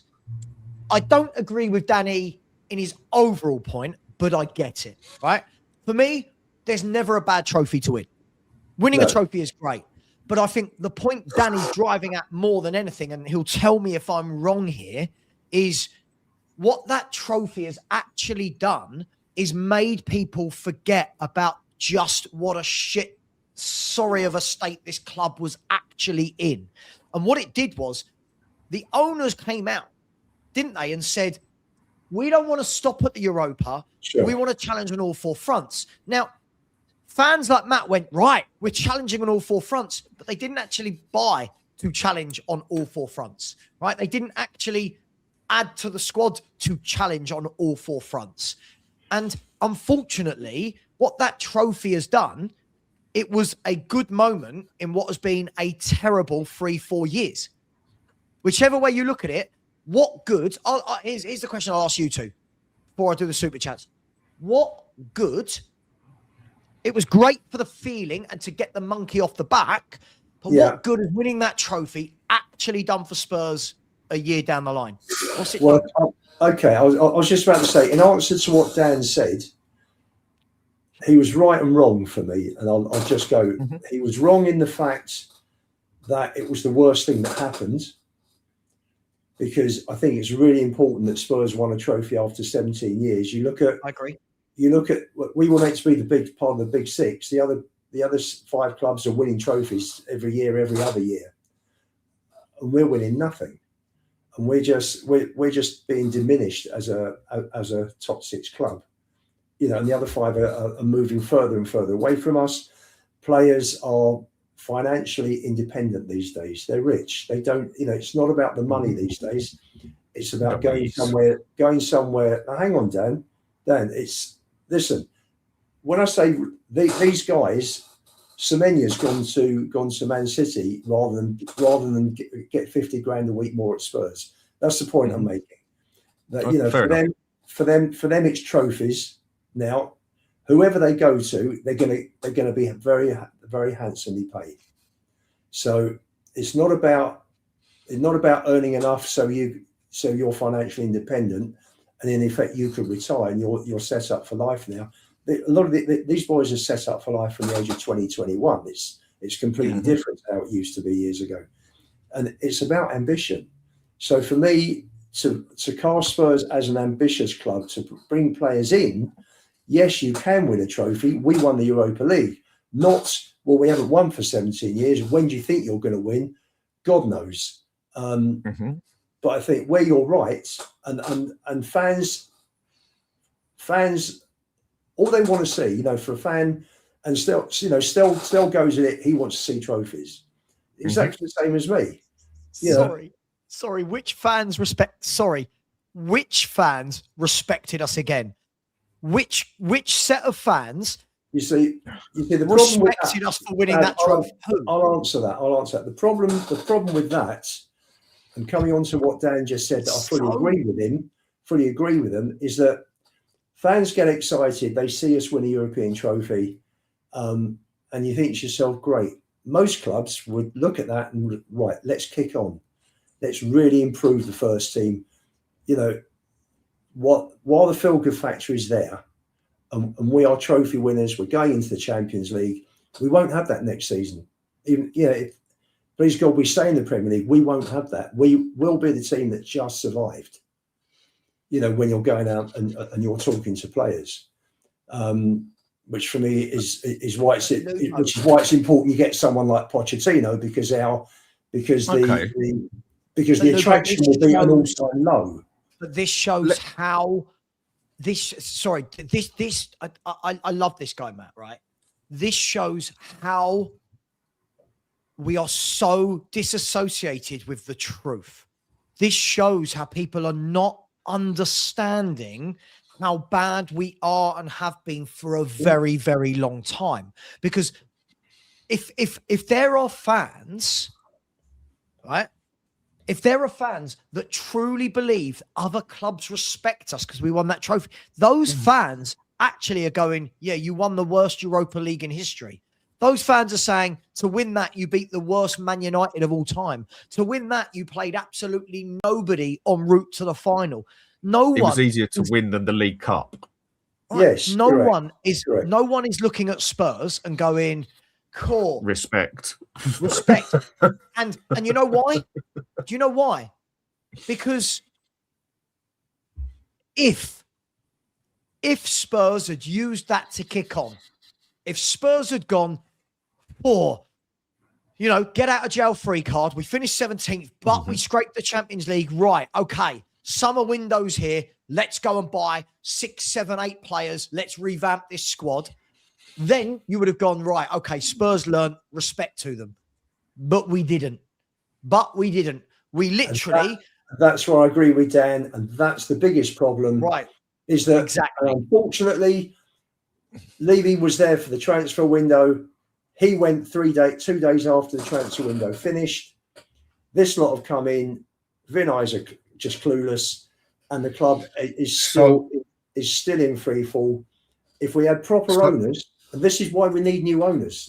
We need a whole new structure all the way down, and we need to become a football club again. This is not a football. Were you listening earlier, Dan, when Sav and I were talking about Klinsmann's and Ginola and all of that? I get all that, but I don't want to drift off of this one quickly. Man, we were a proper football club in those days. We haven't been a club for 30 odd years. But you do have to be. I don't want to go off on this. I'll come back to that one, Ian. You know my opinion on that. The business side is bigger than the football side, and sadly that is sports. Dan, they're linked. I know that. That's why I just said side. Yeah. I know there's two sides to it, but sadly, the business side is bigger than the football side now. Whether we like it or not, that is just sport and everything in life. Money is what makes the world go round. Money these days, sure. All sports. Money makes the world go round. It's a horrible thing, but it is what it is. Right. I still say winning that cup should never have happened to us because it was the worst thing that could have ever done. Why? As I said, it made fans go into cuckoo land because we won a cup that we basically got laughed at for winning it because it was looked on as that much of a pathetic cup by anyone but a Spurs supporter. It was easier to win than the bloody League Cup. And yes, we had to get that monkey off our back, whatever else. But then what it went and done was made the club complacent. It made the players complacent. It made the club think there's not a problem there. It made the fans think, totally turn their back on the problem now. No protests, no nothing. We've won a cup. We're all cushy. Might as well have got in the pub and gone like with your biggest problems in your life, and someone's in a bad way in your life. Stuff it. I'll go down the pub and piss it up and forget about it all. That is basically what happened there. We got a one-night stand, got laid, got in there, got the bit, got home. The crap was all still there. What did Spurs supporters do? Just go back down the pub and get pissed another night to deal with it. And just keep breaching on about the one night stand we had. And that is all we kept doing. And then halfway through it, still wouldn't turn to it. Oh, no, we ain't slipping. We can't go down. We ain't as bad as these. We ain't as bad as them. Look at where we are. As all that Europa Cup was a one night stand that the fella who was depressed got down the pub and then took it home the next day, realised he still had his real problems indoors with his finances and everything else. And do you know what he did? He went down the pub the next day and got pissed up and kept on bragging about the one-night stand. And that is what we done. And look at where we are now. Did the protest start again? The protest should have carried on. We won the cup. And what? We won a cup that people literally laughed at us because it was that easy to bloody win it. It had the 17th and 16th place in the Premier League in there. The League Cup was officially harder to win, but it was nice to win a cup. I get that, but it just made everything so complacent. We bragged about it so much. We actually took the pressure, if there was any pressure, off of the board, basically, and just carried on like nothing had happened. We've won a cup now. Look at us, European champions. Yay. Now look at where you are. Justifying everything that's happening. Totally ignoring it. Dan, can I ask you a question? Hang on. Dan, can I ask you a question? I do agree with that. Yeah. If Tottenham get relegated, just hypothetical, is anybody in the history books going to look back at this era and go, cool, Spurs won in Europe? Or are they going to go, Spurs got relegated that year? Like, no one's going to look and say, yeah, Spurs were champions of Europe. They're going to go, Spurs got relegated the next season. I think they'll just say that's typical Spurs. Win a European trophy one year and go down the next. I think that will be the overriding view. Sav, can I just answer Davey Man, who said, why do I think a new owner will change anything? It's the players on the pitch making the results. I think, Davey Man, that you've got to have owners that are committed to the football side, that are going to bring in the right people to run the football club. And if it means pain before you get there, more pain, then so be it. But at the moment, we've had owners who have not been committed to the football side for 25 years. It's been profit before glory, and you can be lucky for so long, and ultimately that luck runs out. And this is where we are. This is not a surprise. If we got new owners who were determined to make Spurs a proper club, treat it like a proper club, behave like a proper club, don't use the football club as a platform to make profit and to increase the value of their shares, then we have a chance. These guys are not interested in the football. We've seen that, and I think never was it more shown than the transfer window in January. Because it's all very well them saying there's 100 million or 150 million to spend, and you end up spending 13 million, and you only basically spent the 13 million because you have replaced Benson Cole with Gallagher. That was the only person with proper money that we bought. These guys are not interested. They have no interest in the football side, and they are now bricking it now, and they're looking at the neglect for this club. And I'll take it one step on. Joe Lewis sat back and let Levy run the club on a day-to-day basis and make shocking decisions, and Lewis did nothing about it. And that's down to him. That's down to him. That's not looking after your football club.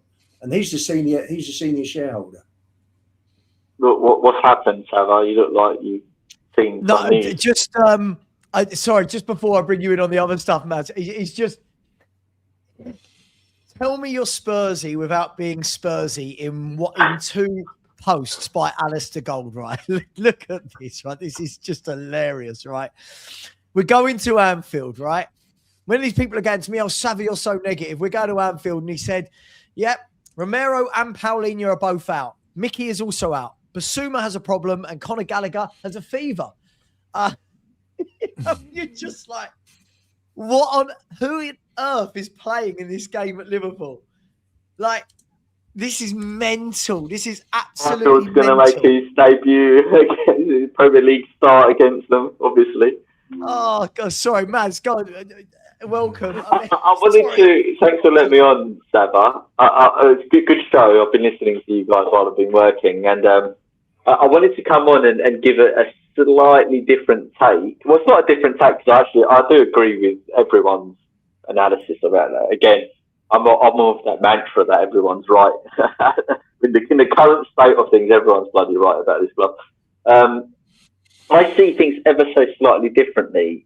I think that the window was a result of the decisions, the bad decisions that came before it. So, Savva, you were a proponent of this more than most. So you either said, look, if I want to get rid of Frank, get rid of him, right? And give that window to another guy, or you back him, right? And it's that decision that caused the problem, not the window in itself, right? Because they chose to sort of, I say back Frank, he wasn't a great window, but they backed him in the sense that they got him a seasoned pro, but they they weren't even sure whether he was going to survive because they sacked him, several weeks later. So I think that was a major problem. And I wanted to also disagree a little bit with Dan. I don't think that winning the cup was the problem. I think that the problems had already been cemented in several seasons before that. And where I think the problems came in was actually when Paratici came in. Because Paratici came in as effectively, let's call it Levy's number 2. He implemented all of the changes, and I do think these were positive changes, by the way. So he revamped our scouting system. He revamped the youth side to get us up to par, supposedly, with our competitors. But he turned out to be a criminal, right? And he got binned off. So that's Spurs in itself, right? The Italian effect, me, yeah. But for me, you could tell that the club was in a proper downward trajectory from that point on, because they ripped up all of the plans. As soon as he left, they ripped everything up, right? And another long-term effect that's happened, and again, I think we all agree with this, is that they've been systematically getting rid of all of the football people out of the club over the last decade or so, right? So Daniel Levy effectively had no one to whisper in his ear at the right moment to guide the club, to buy the right players, to appoint the right managers, to implement the right plan if we ever have a plan at Spurs. So all of these things that we've been talking about, like the January transfer window, after winning the cup, made the fans complacent. I think that all started many years before that, and now all of this stuff is coming to fruition, and we're seeing all of the negative effects that are coming through. Because, and I'll end on this point. In reference to the fans, the point you're making about the fans, I think the real pivotal moment, and the guys in the chat make fun of me always mentioning Conte, but this for me was the point in which the club could have saved themselves. So when Conte blew up, what they could have done is the club could have come out the next day and said, in response to our manager Antonio Conte saying, I don't know, all of the things that he said in his interview, we acknowledge that there's still a lot of room for growth at the club, right? Mm-hmm. Antonio Conte has been brought into Spurs as an elite manager with pedigree to make Tottenham Hotspur into a title-challenging, cup-winning club. Therefore, we listen to our manager, we back our manager, and we'll do everything in our power to make sure that Antonio Conte has the tools necessary for us to rectify some of the issues he's identified. You know what that would have done? That would have taken the sting out of what Conte said, right? And it would have also shut up the fan base, right? And made them say, look, we're listening to the expert, right? We brought the expert in, we're listening to him. But they didn't. They do what they always do. They ripped it all up, right? And we start again. And then we brought, and that's what we do. Every time there's a problem, we rip it all up and start again. And it goes to what all of us have been saying, that there's no plan. There's no plan. We're just so reactive on everything. But the point I make with it, I get what you're saying. It's been there a lot longer. But us winning that cup put the paper over the cracks. And what did it do? It shut this fan base up, a majority of it. Anything, no protests, no needed, no more. Doesn't matter that we finished 17th and nearly got relegated. Doesn't matter now. Angie's gone. Everything's back to the Spursy ways. Everyone's happy. We got a cup. We got this. And everyone turned a black eye to a kicking that was right under their nose where they was about to get knocked out. And a lot of people, I can't say it for every Spurs fan, but I could say it for a high majority, considering I've stood there with 150 of yous lot and 55,000 that have just walked past us, which just about says it all for me. If we wouldn't have got that cup, it's all ifs, buts and maybes. But would those protests have continued? Yeah, I think there's a chance they would. If we wouldn't have won that cup, would Spurs fans still be ranting and rating about where we are now and not only just starting to talk about a protest with 150 turning up? Yeah, I think it would have still been happening. Would other things have happened? Would it might have been that gave the kick in the balls, basically? Like, we were close to relegation. We didn't get a cup. We're not in Champions League. We want that Champions League or at least European money and everything. Maybe we have to buy up a little bit more this time than just basically cover a few holes like we did. We don't know. The way it's gone with Levy, who knows? Dan, look, but for me, when you go and put paper over holes in a wall and you have fans that are so sentimental and easy to change their heads and opinions, like a majority of our fan base do have, and Levy done it for 25 years with divide and conquer. The second we had that trophy, it was like, what you moaning about? Shut up. We've got a trophy. Well, hang on a minute. We're 17th and could have got relegated. You're just negative. You shouldn't be looking at that. No. It put on more toxic positivity at the club because we had a bloody cup. You're not wrong. A majority turned blind to everything else. I think that cup was nothing but damage. Yeah, you're not. Look, you're not wrong, mate. Like, I can't argue against your points. What I would say is, and I've noticed this in the last week or so. The Spurs fans that I've spoken to, when we've talked about the current situation at Spurs, a lot of people are so oblivious to what's been happening at the club. I found it shocking. And these are fans that go to the games. They're so oblivious to it. They don't know, and I was reading out all of the stuff that we talk about week in, week out about the club. And they just didn't have any clue about this stuff. And these were two Spurs fans that go to the games. And I was just dumbfounded. And we started talking about the protest. And I said to them, why don't you come to the protest? And they were like, oh, well, we should, we don't go there to protest. We go there to have, beer with our mates and watch football. I might get mud on my shoes, innit? Yeah, and I was like, well, and I said to them, like, point blank, I said to them, yeah, but you're part of the problem. And they were like, what do you mean? I went, well, look at the situation we're in now. I said, if everyone, sang Enoch out or went against the ownership or demanded better players, like we did in the Alan Sugar days and all that sort of stuff. I said, do you think we'll be in this situation we're in now? And they were like, no, I don't think we would be. I said, well, why don't you turn out to the protest? And they just had no answer. And another thing I saw was on the Spurs 5 last night, when Sarah said,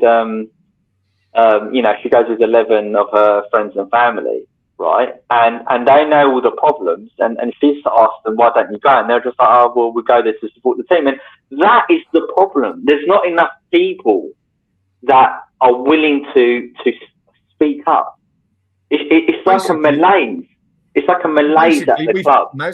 Basically, I'll say it blunt, it is. We have got a pathetic, sentimental, toffee-nosed fan base. That has got no balls. Are we? They've got no balls of fighting anything. Half of them probably wouldn't be able to defend their missus if someone walked past and slapped her on the arse because they're too far stuck up their own arse. They can smell yesterday's dinner. No, you go and get the Arsenal lot down the other way down the pub. It's a figure of speech. It's a figure of speech. Well, I'm sorry.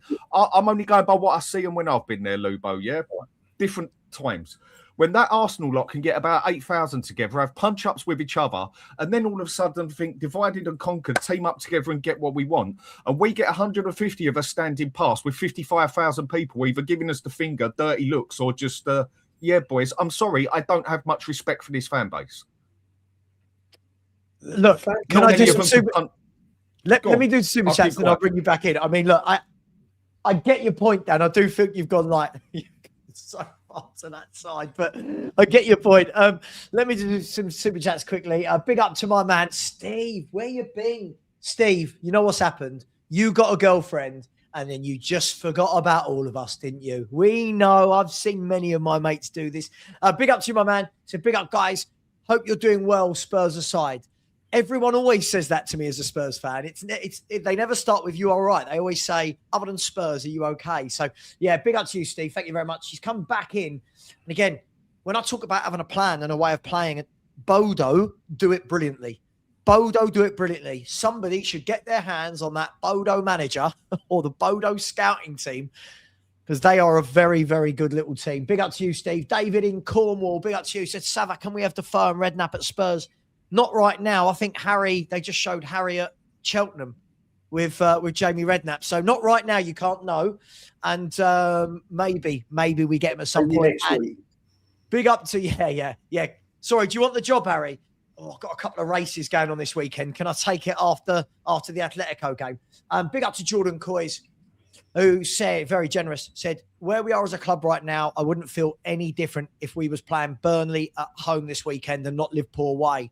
It's a sad indictment of how bad we are. Just hope we ain't in the bottom three come kickoff. Well, we could be. We kind of need to be Fulham and Man City fans this weekend because we need Forest and West Ham to lose. Big up to you, Jordan. I get this sentiment. I'm going into every game thinking we're losing at the moment. You're right. It doesn't matter if it's Burnley, Wolves. I think Sheffield Wednesday would like to play us right now, and I don't think they've won a game for about 9 years. So in a minute, we'll come back to this conversation. Then in a minute, I want to show you what I think the 11's going to look like on Sunday and make you all happy about what it's going to look like. Look, there's so many problems at the club, right? And it's not just this season. And I think that's where I think a lot of the fan base has got it wrong. I think there's a lot of people that almost have said, oh, I can't believe how bad we are now. We've been bad for a very long time. We just choose whether to believe it or not. We choose whether we want to use that data. And that's why when I see people saying, it's only Wolves, it's only Burnley, it's only... I'm like, yeah, we're not very good. But, Maz, let me ask you this, right? The Tudor situation, right, is obviously he's the guy in the hot seat. Right now, he's public enemy number one and he's making weird decisions. But again, he's another manager that hasn't got a lot to work with. Why is he still here? Is he going to get sacked? And how much blame at the moment are you putting on him versus the situation, I suppose, he's picked up? Well, he's still here because Vinay and Lange have no plan. They thought they were going to bring in Tudor and it was going to work. So, and it hasn't worked, and they're like, oh shit, what do we do now? So they're probably, as we speak, scrambling around now, trying to, or I hope they're scrambling around now, trying to figure out who can come in quickly to help us win, 3 games until the end of the season, or 4 games, if that's even possible. I fear that they're doubling down on their decision on him, and that's, I think, typical of Lange and Vinay since they've been at the club.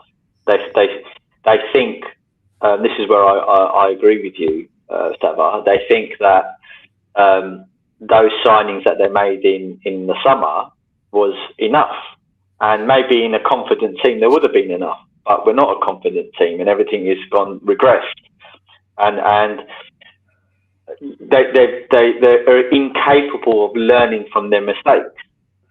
A point that, again, I'm using your point, Savva, because you said them loudly, is Lookman. We didn't sign Lookman. That's criminal. And I agree with you. That is criminal, right? They didn't get him. We lost out on him on over £1 million or wages or whatever, some nonsense thing was it. Well, how much does that decision cost the club in revenue? That one decision. I would guarantee you that's cost them a lot more than what it would have cost to bring him in. Right, at that point in time. And they had an opportunity to rectify that in the January, right? And for Lange to publicly come out and state that they don't have, there isn't any players around that could improve on what we currently have, that's got to be, the most Spursy thing we've maybe heard in the last decade. I mean, I don't think there's ever been a point in our history of knowing Tottenham where we can't improve on our starting 11 at any time, even in Poch's era. There should never be a window where we can't say, oh yeah, if we bring him in, that starting 11 improves. Agreed. To answer your question, I think that's why he's still here, because they know that they're wrong, but they have to double down on it. Now, yeah. But how long can that go on for, Maz? Like, I agree with you. There's no plan, but with all the best will in the world, if we get smashed at Liverpool, and then we're at home to Atleti. I mean, if they lose, they should have pulled the pin. I agree with you. You can't carry on for any longer because you're literally like running out of time, right? There's only so many games left to play, and there's only so many games where we can actually realistically get a win or a draw. Yeah. So I felt they should have pulled the pin after the Crystal. I saw enough by the Crystal Palace game. I gave them 3 games, so I thought that was a reasonable thing to do, right? And I saw enough from that Crystal Palace game to be like, nah, you're not the guy. You don't know what you're doing. He's playing Conor Gallagher on the right. I don't think Conor Gallagher's been great since he's come here, but I sympathise with the fact that he's also not been played potentially in his correct position, or certainly the tactics around him have been poor. If we're going to just look at Gallagher as a player, he's been playing Archie Gray on the right wing or in defence or Porro centre back, or all the things that we've all said. We've all identified the problems in his tactics and his player selections and stuff like that. So he's just not a very good manager. He's just not a very good manager, and it's evident that he's not a good manager by the decisions he makes. Bringing in Kinksky for that game, I can see why maybe he would have brought him in because Vicario the game before didn't have a good game. But is that really the game you bring him in for? Is that really the time to experiment with that change? Surely, if you wanted to experiment with that change, you would have done it against Palace. Not, you know what I mean?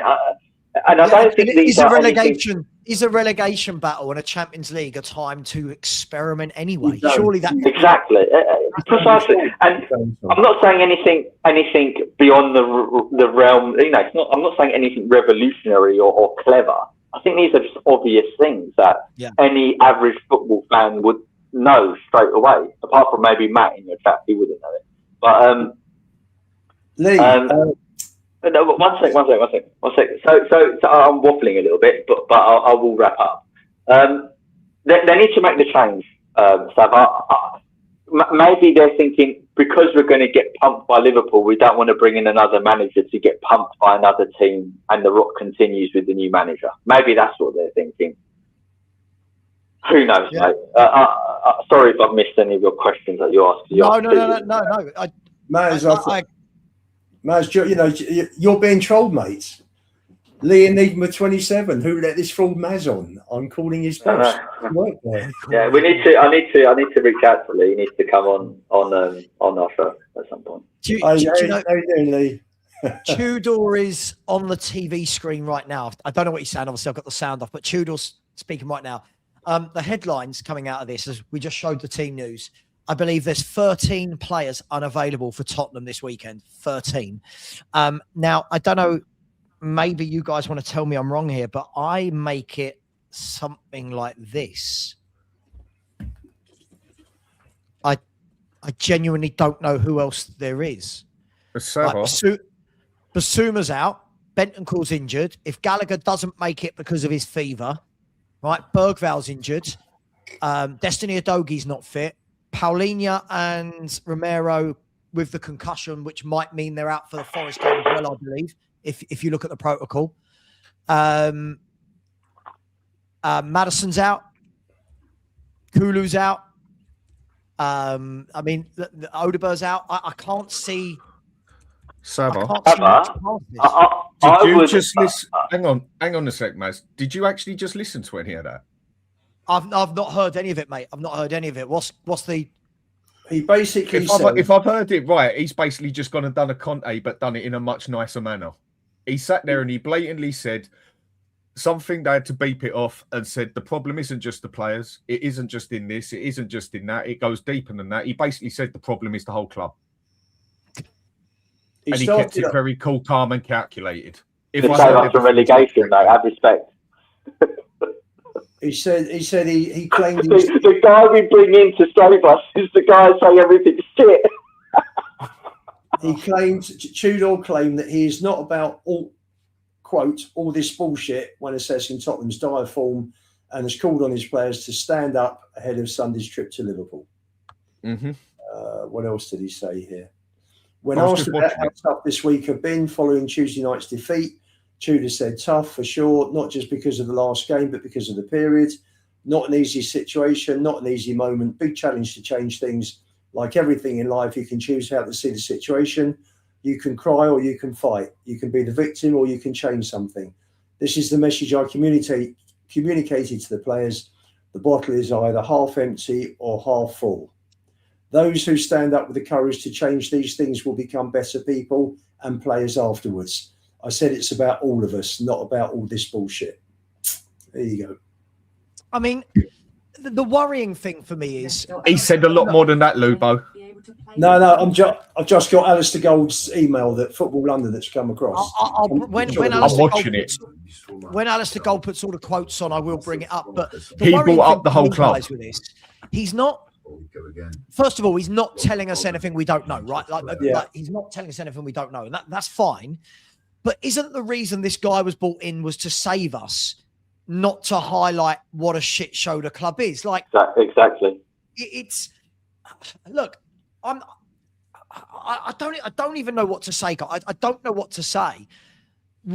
All of the managers now are like Frank was saying similar things. Ange said similar things, right? They're all saying this. They're all saying this.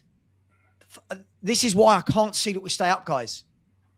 All of this talk about fighting, and this has gone beyond. It's too late, Savva. Like it's. Again, I was discussing this very thing. One of a colleague of mine who does work for me. He was saying to me, "Oh, did you hear Simon Jordan's rant about the players and stuff?" Right? He goes, "It was really insightful. It's true about your players." He's a Liverpool fan, and I said to him, "Yeah, everything that Simon said is true, but the problem is that you can't address it now because it's too late to address it now. If you're gonna have, if you're gonna get the players to have discipline, respect for the badge, fight for the badge." Get them to be a team, stick together, have some kind of confidence, or et cetera, then that's the culture you need to set from the start of the season or the seasons before and keep that culture going. You can't suddenly switch it on and off like a tap and make the players, all of a sudden believe in the club and fight for the club. Now, there's a caveat to that. Obviously, you can because you get managers who come in and save the clubs from relegation and stuff like that. But typically, those managers, they come in and they bring a togetherness to the team. They get and Sherwood said this brilliantly. You get the core nucleus of the players that really control the dressing room, and you get them on side earlier on, and then they get all the other players to really, come on board with what they want to do. He hasn't done that. He's come in, he's pissed off Gallagher, he's pissed off Savva, he's pissed off Romero, he's pissed off Van der Ven, he's pissed off Spence, he's pissed off everyone. So which players are going to fight for him? Yeah. The worrying thing about this is he's been here a month, he sees it. Frank was here 6 months, he saw it. Ange was here, he's seen it. The only people that don't seem to be getting it are the people that are the ones that can actually change it. That has got to be the worst thing about all of this. This is like, when you've got a mate who's with someone and you know that they're not right for that person, and everyone can see it other than them. Do you know what I mean? And everyone can see it. And then in the end, it falls down. And you're like, yeah, we knew it was going to fall down because it's not. Spurs right now, we can hear all this. You can cry or you can fight. But his job was to come in and implement something. Like his job was to, wasn't it, Lubo? Like he was brought into whatever I think of the players, whatever you or Maz or Dan or Danny think. His job as an interim manager was, you got 12 games. Let's see something different. And it's got worse. Lubo, this is worse. Well, he's got a heavily depleted squad now for Sunday. Just a bit. I mean, could you see anything other than that roughly, Lubo? Roughly. Is there anybody else? There isn't anybody else that you could actually put in that team, is there? Yeah, there is. Xavi and Richie. Hang on, where's? Yeah, that's right. You got Xavi. You got Xavi. But he's not been playing Xavi. No, you got Xavi and Richie, and I think that's it. Maybe, and you could include, in terms of players you could play. You see, I wouldn't be playing Porro on the right side of. Sure, but this is Igor Tudor we're talking about. I know. If he was fit, I would play Byfield there. I don't know really? what. Come No, on, listen. Nubo. But What, no, what is it? I'm away sorry. at I'm Anfield. hang on. I'm sorry. Hang on a second. No, let him explain, Danny. Go Let on. him explain. Go on. Let me explain. Number one, Byfield is a centre back and could play in a back three. He's right-footed and he's strong. He's not built like a 17-year-old kid. He's built like a man. He's had a couple of games. You're better off pushing Porro further up. Porro cannot be trusted for me on the right side of the back three. We saw that against Palace. They ripped him apart. So there is absolutely no point. There's just no point. You can't even trust him as a right back, Ian. Yeah. Are you going with that? He's a right wing back, Dan, isn't he?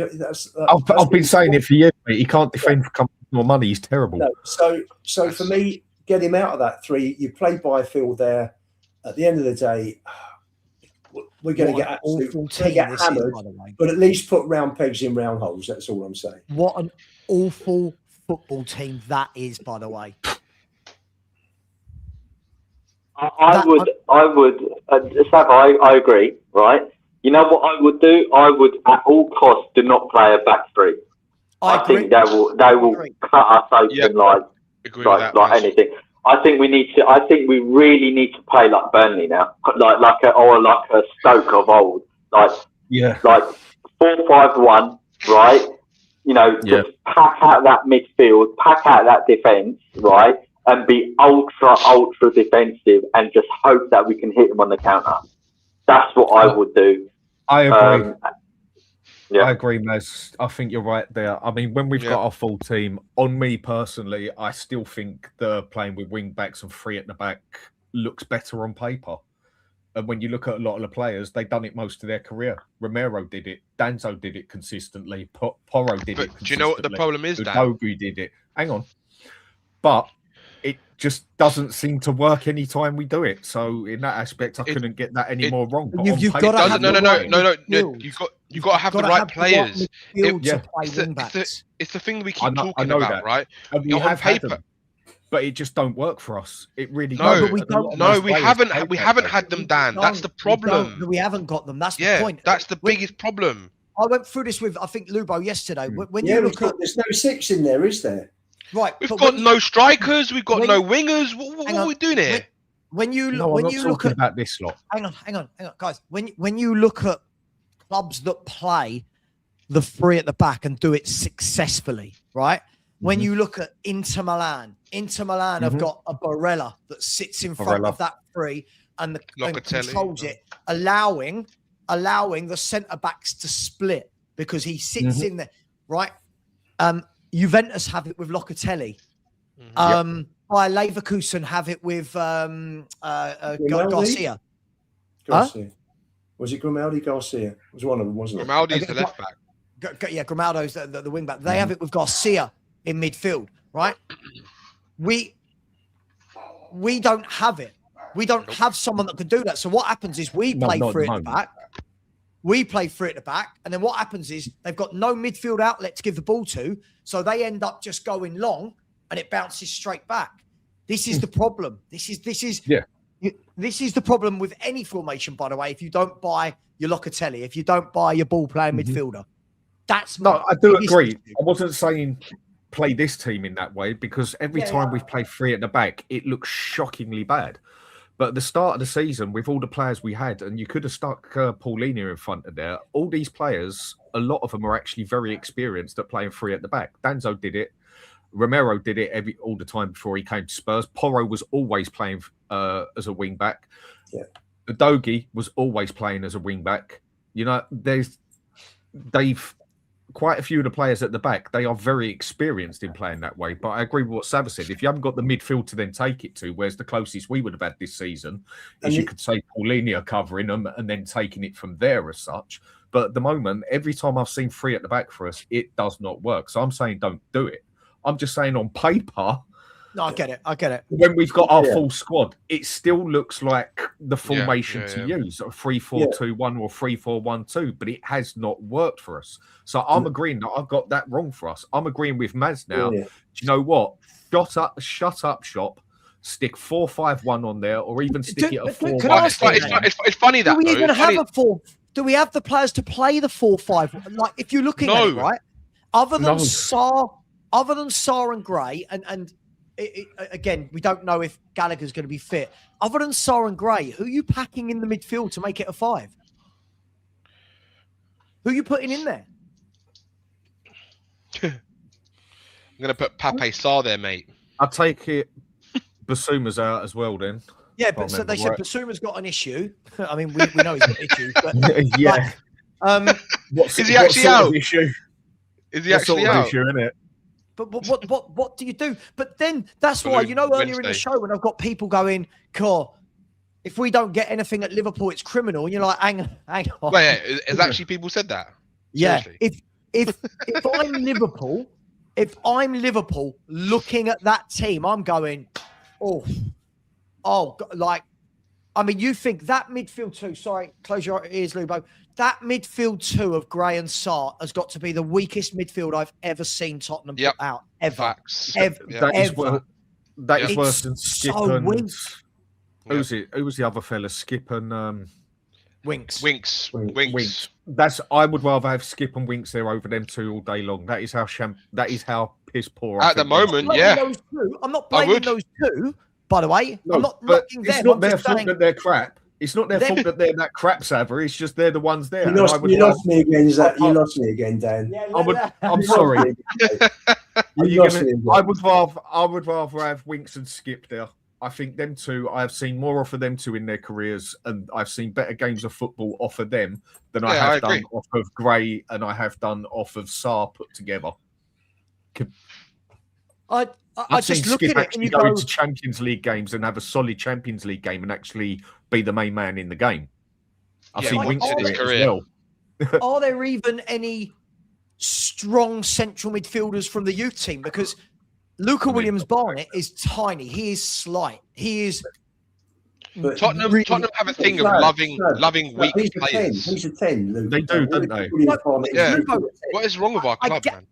I get it. I'm just looking what is in the youth team that could be promoted. Like, okay, with Byfield at the back, at least you go, all right, the boys are 6'2" and built like a brick wall. Right? Who else can you bring in and go, right? Anfield, we're at Liverpool away. Come on, young 17-year-old skinny midfielder. Go and play against Gravenberch, McAllister, Florian Wirtz. I mean, it's... What about they Brandon do say, Austin? Savva, they do say never judge a book by its cover and that, but I must admit, I ain't the biggest fella out there, but Gray and Sarr are not intimidating me in any means or manner. You know what I would do? This may sound nuts, I would stick Byfield. Well, I would stick Byfield maybe in the central defence because Lubo's right. He's a specimen of a man or a boy. It's massive, right? It's like a rugby player. And I would potentially move one of the fit central defenders we got, either Danso, let's say, in there, or maybe Dragostin or something to pack out that midfield. And I would even be tempted to play Richarlison in that position because he pisses people off. And I'm not saying this for any, and I'm not like that I'm a tactician or anything like that. It's just about having big people in that central midfield to pack it out and defend for their lives. I just can't. I agree with you. We don't have the players. We don't have the quality. Can I ask you a question, Maz? And for anyone who wants to answer it, right? What do you guys think about the fact that we're talking about bringing on a 17-year-old Byfield, right? In a team that is completely shot of confidence and completely low morale. I don't like it. No, but the point I'm saying is, is that the best thing to do for a 17-year-old boy to bring him into? Do you remember what was hold on, let me just finish. To bring him into a game against Liverpool at Anfield, right, where you know you're most likely going to get absolutely destroyed, right? Given all the circumstances put together, is that the best thing you should be doing for a youngster to bring him in for his first Premier League game? I don't think we've got a choice, man. I don't like it. The problem is, let me answer you, Danny. You're not letting me answer. I was going to add something else, but go on then. Let me answer it, and then you can add your next bit. We don't have the players, right? That's an immovable fact. We just don't have the players, right? Two, you said this. Why do we always get these like wins in our team? I agree with you. You know, we don't pick. We know Savva and I and Dan, and when we've done the shows in the past, we've been saying this for years now. Why do we pick absolute pussies? Sorry, Savva. to come into the club. We don't pick men. Nope. Right? And in this game, you need men. Now, Byfield, yes, he is 17. Yes, he is inexperienced, but he's also a unit. And he doesn't look like a player that would, if I'm honest, struggle against, physically at least, against any player, because he's massive. Right? Now, Rose made his debut against Arsenal and he was young. Okay, might not have been 17, granted. But who was that defender again? Tanganga.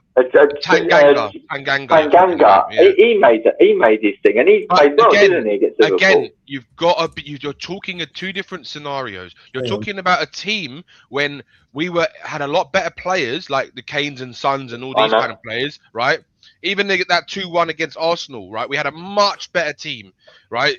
And you can bring in youngsters who can allow them to be free and allow them to perform at the level that they believe they can perform at. But when you bring him into a team that's completely shot to pieces, right? And if he has a game where Liverpool score 6 goals past him, you know what's going to happen, right? These Tottenham fans are going to be like, why did you play the youngster? This is what this fan base is like. Right. This is why I think you have to protect the 17-year-old. No, you have to protect the 17-year-old boy, because we will talk about wanting to bring through players through the academy, right? What, you're going to go and bring in Byfield, a 17-year-old, and throw him in the deep end, the worst place you could possibly throw him in, and then what? In the deep end, Dan. Yeah, but you think he's going to make a difference? One player, a 17-year-old. No, but does none of our players are going to make a difference, so are they? Yeah, but the whole point is you don't want to destroy him before his career's even started. He's not going to be. Mate, there ain't going to be a club when we're in the Championship study sooner or later. By the way, people are making the point that Byfield is out injured. There we go. Well, that's that one out the window, Danny. Fuck you, mate. Man, you should have checked, mate. Just quickly. I just want to say a huge congratulations to Lubo, who I always thought was challenged when it comes to technology, but he's managed to hack Alistair Gould's account and make some fake quotes about Archie Gray. Igor Tudor has said about Archie Gray, that's the problem. He needs to, every game, change the position. Well, only because you change him every position. 4 games here, 4 positions for Archie Gray. He's an amazing player. This is what Lubo wrote this. He's an amazing player. He's a beautiful guy, beautiful player. I didn't know him before so much. So Lubo definitely read it. Guys, where I have a problem, all banter aside about Gray, where I have a problem with it is maybe if the manager got one formation and stuck to it, he wouldn't have to play him in 4 different positions every game, right? Like, if you want Archie Gray to be your central midfielder, pick your team and put him as centre mid and leave him there. Forget what idiots like me think. If you want him as right wing back, put him at right wing back. Savva, this is what I get really pissed off about. I think this has annoyed me most this season more than anything else. We've bought all these players, right? Whether they're good or not is immaterial, right? But when Paulinho came in, we were all practically jizzing ourselves because we wanted him for a few years now at the club, and he's finally come in, right? And I rate him a lot. I really like him as an individual and as a player. I just think he does his job so well. right? But what do? Frank dropped him for unknown, like half a dozen games or even more, right? And he wasn't playing him in the centre. And you're like, why isn't he playing him? He's our best midfielder, right? Truda comes in, and he wasn't playing him in his position. He was playing him in like centre back and stuff like that. Do you think there might be an issue there, though, Maz? Like, I don't know. Maybe. I don't know. Maybe there's a problem that we don't know about, right? Yeah, but the point you made, I think, is almost the point of our season. Why haven't we just gone like this? Gallagher, Paulinho, we're in trouble. You two are going to save us, right? You're going to be my midfield for the next 12 games, right? Romero, Van der Ven, you're going to be my centre backs. Porro or Spence, you're going to be my right back. You're going and I'm sticking with this team. You're going to play every minute of every game, right? And together we're going to get out of this. But no, it's like doing a lucky dip with the lottery every time we come to a game. I'll explain exactly why the managers have been like this. Both Frank and Frank and Tudor, right? It's what I go back to and what I've said all season.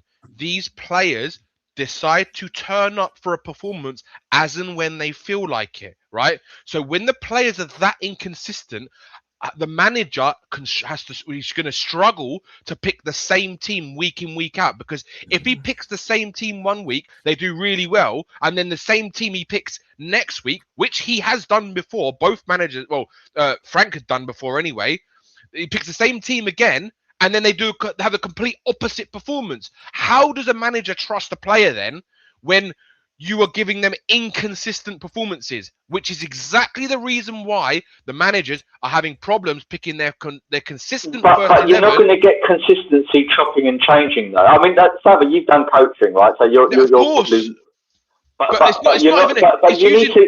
It's using logic, mate. It's using logic. If a player is inconsistent, if one game you're giving rationale, it's not logic. No. It's logic. If a player is playing good one game, right, then maybe has 1 or 2 or 3 games that are really bad, how is the manager going to feel about trusting the exact same player? Why do you think Thomas Frank has been so inconsistent with the wingers at Spurs? No, you don't get consistency by chopping and changing, DK. It's not logical. No, you're not listening again. You're not listening. If the players are going out onto the pitch and showing like they don't give a shit, like they have done all season, right, for most of the games, how is the manager going to instill his own belief that player is going to be the guy that gets him out week in, week out? But Paulinho hasn't shown that. Conor Gallagher hasn't shown that. Conor Gallagher. Ignore Conor Gallagher, man. Conor Gallagher's come into a team where it's absolutely shot. We've got no players, and there's no choice to play him where they're playing him. Why ignore him? Is it what? Look, I think he's been struggling. And Paulinho, I have criticised him, but what I would say is that the Gallagher of Crystal Palace and Chelsea and Atletico didn't have this problem. So yeah, the one that those teams weren't fighting relegation. Midfielder, yeah, but we brought him in to do a job, Danny. Yeah, he's a number 8. Play him in number 8. So if he plays in number 8, who plays on the position that Gallagher's been playing in? Currently now. Right, Danny, listen, I've got to agree with Maz here. The problem is none of the players have been consistent all season. So I don't think there's one player you can say, oh, that player deserves to play, that player. I think the point Maz is making, he'll tell me if I'm wrong here, is if you are brought into a club and you're told you have got 12 games to save their Premier League position, surely you go, right, this is my team. Now, injuries and suspensions, yes, but he's making changes without that. He's made changes in the last 4 games. Are you talking about Tudor now? Tudor, yeah, right. He's made changes where you go, all right, why have you gone from a back 3 to a back 4 this week? All right, why is Sosa in 1 week at left back, the next week it's Gray? No, why? I agree with the manager, the new manager who's just come in. Hang on. But Danny, I get it. And this is what I was getting to. On the wider picture, I think the reason that Frank was tinkering around with a team is because we didn't buy the right players for the right positions. Yes. So if you don't have proper wingers, i.e. we didn't buy a left winger, you could see it all year. Frank said it in an interview, didn't he? He said, I haven't found the solution for left wing yet, which may as well have been buy me a left winger. He might as well have said buy me a left winger. Well, he was kind of saying it for a lot of positions, really. When now Kudus is out, we don't have a right winger. So it's kind of like who plays where, but we're not in a position now where this manager's trying things for the long term. This is now the short term. No, I get that. He needs to go, this is my back four where possible. This is my midfield where possible. This is my forward line. You guys. That's what I was expecting, Savva, with him, with Tudor. But, and that's the point, right? That's the point, that he hasn't done that. So when he's saying, oh, Gray's playing all these positions, he hasn't had to. Yeah. You chose him to play in those different positions. You chose him at left back instead of Spence or Sosa. You chose him at right wing back instead of somebody else. So I don't know. I listen. I don't rate this manager at all. But always remember, people. Anyone but Frank. Yep. Anyone but Frank. Yep. Always remember. Yeah, Maz. Remember. Does anyone actually think anyone but Frank? Yeah. All right, mate. I don't think anyone but Frank. Does anyone think that we'd actually be in a different situation if we still had Frank? Because if I go by what you said, Dan, if I go by what Danny said, then these players are so shot, they're so shit, they're so this, A, B, C, D with everything else. Does it really matter? No, it does. I mean, I think by the time it looks at the moment, it looks like even Alex Ferguson ain't fixing this crap. The difference is, Dan, what I saw with Thomas Frank, I saw enough. When I say enough, I'm not going to sit here and say, oh, I saw a lot of good things. I saw enough for us to not get relegated. That's what I saw with Thomas Frank. It was just enough. I never sit there and say we weren't a relegation, we weren't a team that could be in relegation, right? If that was going to always be inevitable. It's been building for years. But Thomas Frank, in my opinion, had enough to grind out some draws and get a few more points than what we've got already, in my opinion. Well, Danny, his average, and I said it all year, his average was 1.11 points per game, right? That was his average when he left, 1.11. Okay. Now, that gets you 42.1 points over the season. It keeps you up. Now, people will then obviously point to, sure, but we were sliding. But what I think he would have done is I think he wouldn't have done all these crazy tactics that we're seeing from Igor Tudor. And I do think that there was enough fight in some of those games. Like you said, the first half against Man U. To scrape a point sort of thing. Exactly. The second half against City. There was Man United, first half. I think it would have seen us to the end of the season and then changed. I agree. That's what I was saying. Fair point. Fair point. Okay. They kept him. They didn't keep him. And I think Maz was absolutely right. Maz was right when he joined this stream. You know, for me, the issue was never Frank staying or going. I said that all along. Did I want Frank to be here for a few years and change things? Yes. Am I upset Frank goes? No. But if you do sack the manager, do it before the window and let the new manager come in and go, right, here's 4 loan players. I don't know. Yeah. He's like we turned down the option of Moussa Diaby on loan, who's a winger. We turned down what's his Lookman on perm. Who's that? Well, there was that Kliush that they didn't even really that they could have gone for. They didn't go for Kliush, and then the striker, was it John Duran? We turned down all these players, and I said halfway through the window, Dan, I think it was me and you. I think we did show him when you know what Spurs are going to do. They are going to wait until the window shuts, and then the next game that Thomas Frank loses, he'll be sacked. We'll all be sitting there going, "Yeah, he's gone," but realizing that the manager coming in is picking up the same players. What it was I said to you was we were speaking about it. You're right, and I said to you they're going to probably do one or two things. They might get a player in or whatever, but what they're going to quite possibly do, knowing these bunch of pricks, is basically prolong it till the end of the window, till just after the window, then sack him after the next game and say we didn't want to spend all that money on what he wanted. Yeah, this is what we next manager and that. And the problem me and Savva had chat about that as other people did, because other people did see that as well. The problem you've got, and we're talking about players in positions for Sunday. Byfield's not even on the back page of the programme on the list of players. There's 29 players here, of which four are goalkeepers. So take Brandon Austin and Luca 29 Spurs players. There's 29 players on the list on the back of the Spurs programme. How? There's 29. So take Austin and Gunter out. That leaves 27. Take out 13 players who are not available on Sunday's game. You're down to 14. That includes Kinski as your second goalkeeper. So you've only got 12 outfield players on this list. That's all you've got left. So it's to say it's depleted is an understatement. Seriously, no Premier League club could survive this. No. I think we're all sympathetic to it. But what we're arguing about is the things that are in control by the managers that are in post, right? And putting Conor Gallagher on the right wing as an example it's not a great call, right? And it's things like that we deliberate over. Look, we're going to say this until we're blue in the face. Spurs have got no recruitment strategy. They're opportunists, right? To say the least. They haven't got any footballing people. You know, I've been listening, obviously, I've been expecting Tudor to be sacked at any moment, and he hasn't been, which is typical Spurs. Or untypical Spurs, you could argue.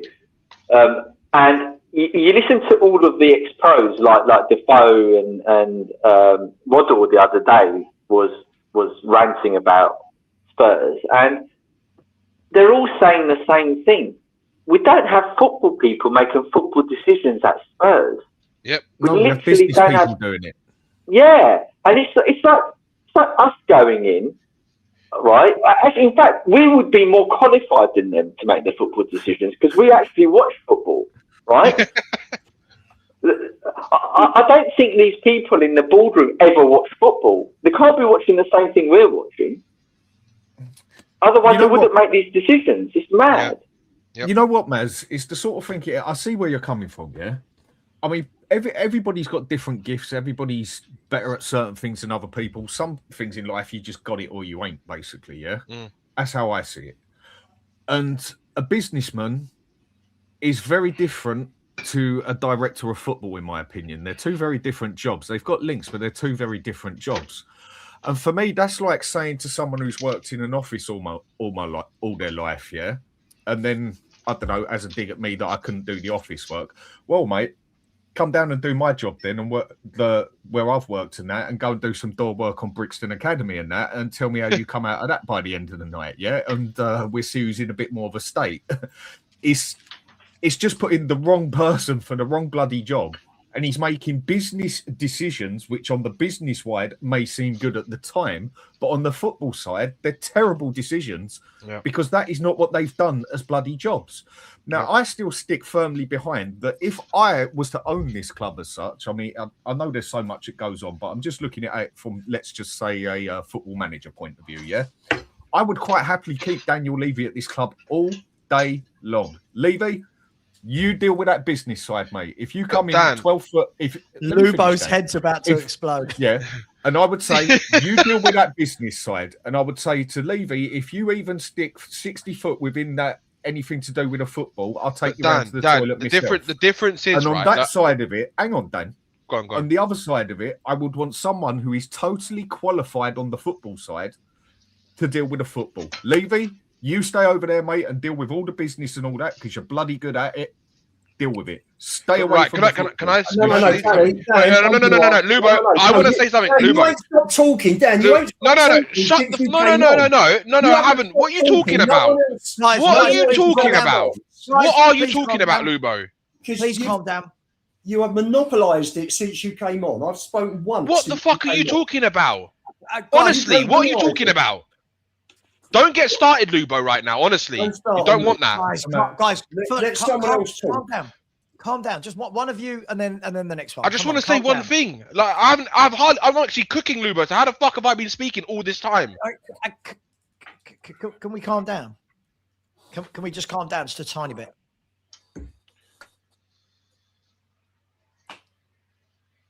Where's Dan? Go on, Levy. Levy, you go first. Go on. Right. Dan said, let's have Levy running the business side. Well, I'd like to see what Dan would say if I came to him. I'd like to see what you'd say if I came to him and say, well, Dan, thanks very much. You've given me a project to build a stadium. I'm awfully sorry, but I've spent half $500 million more than I should have done. I'm sorry, Luvo, you stated 300 million before and 200 million before.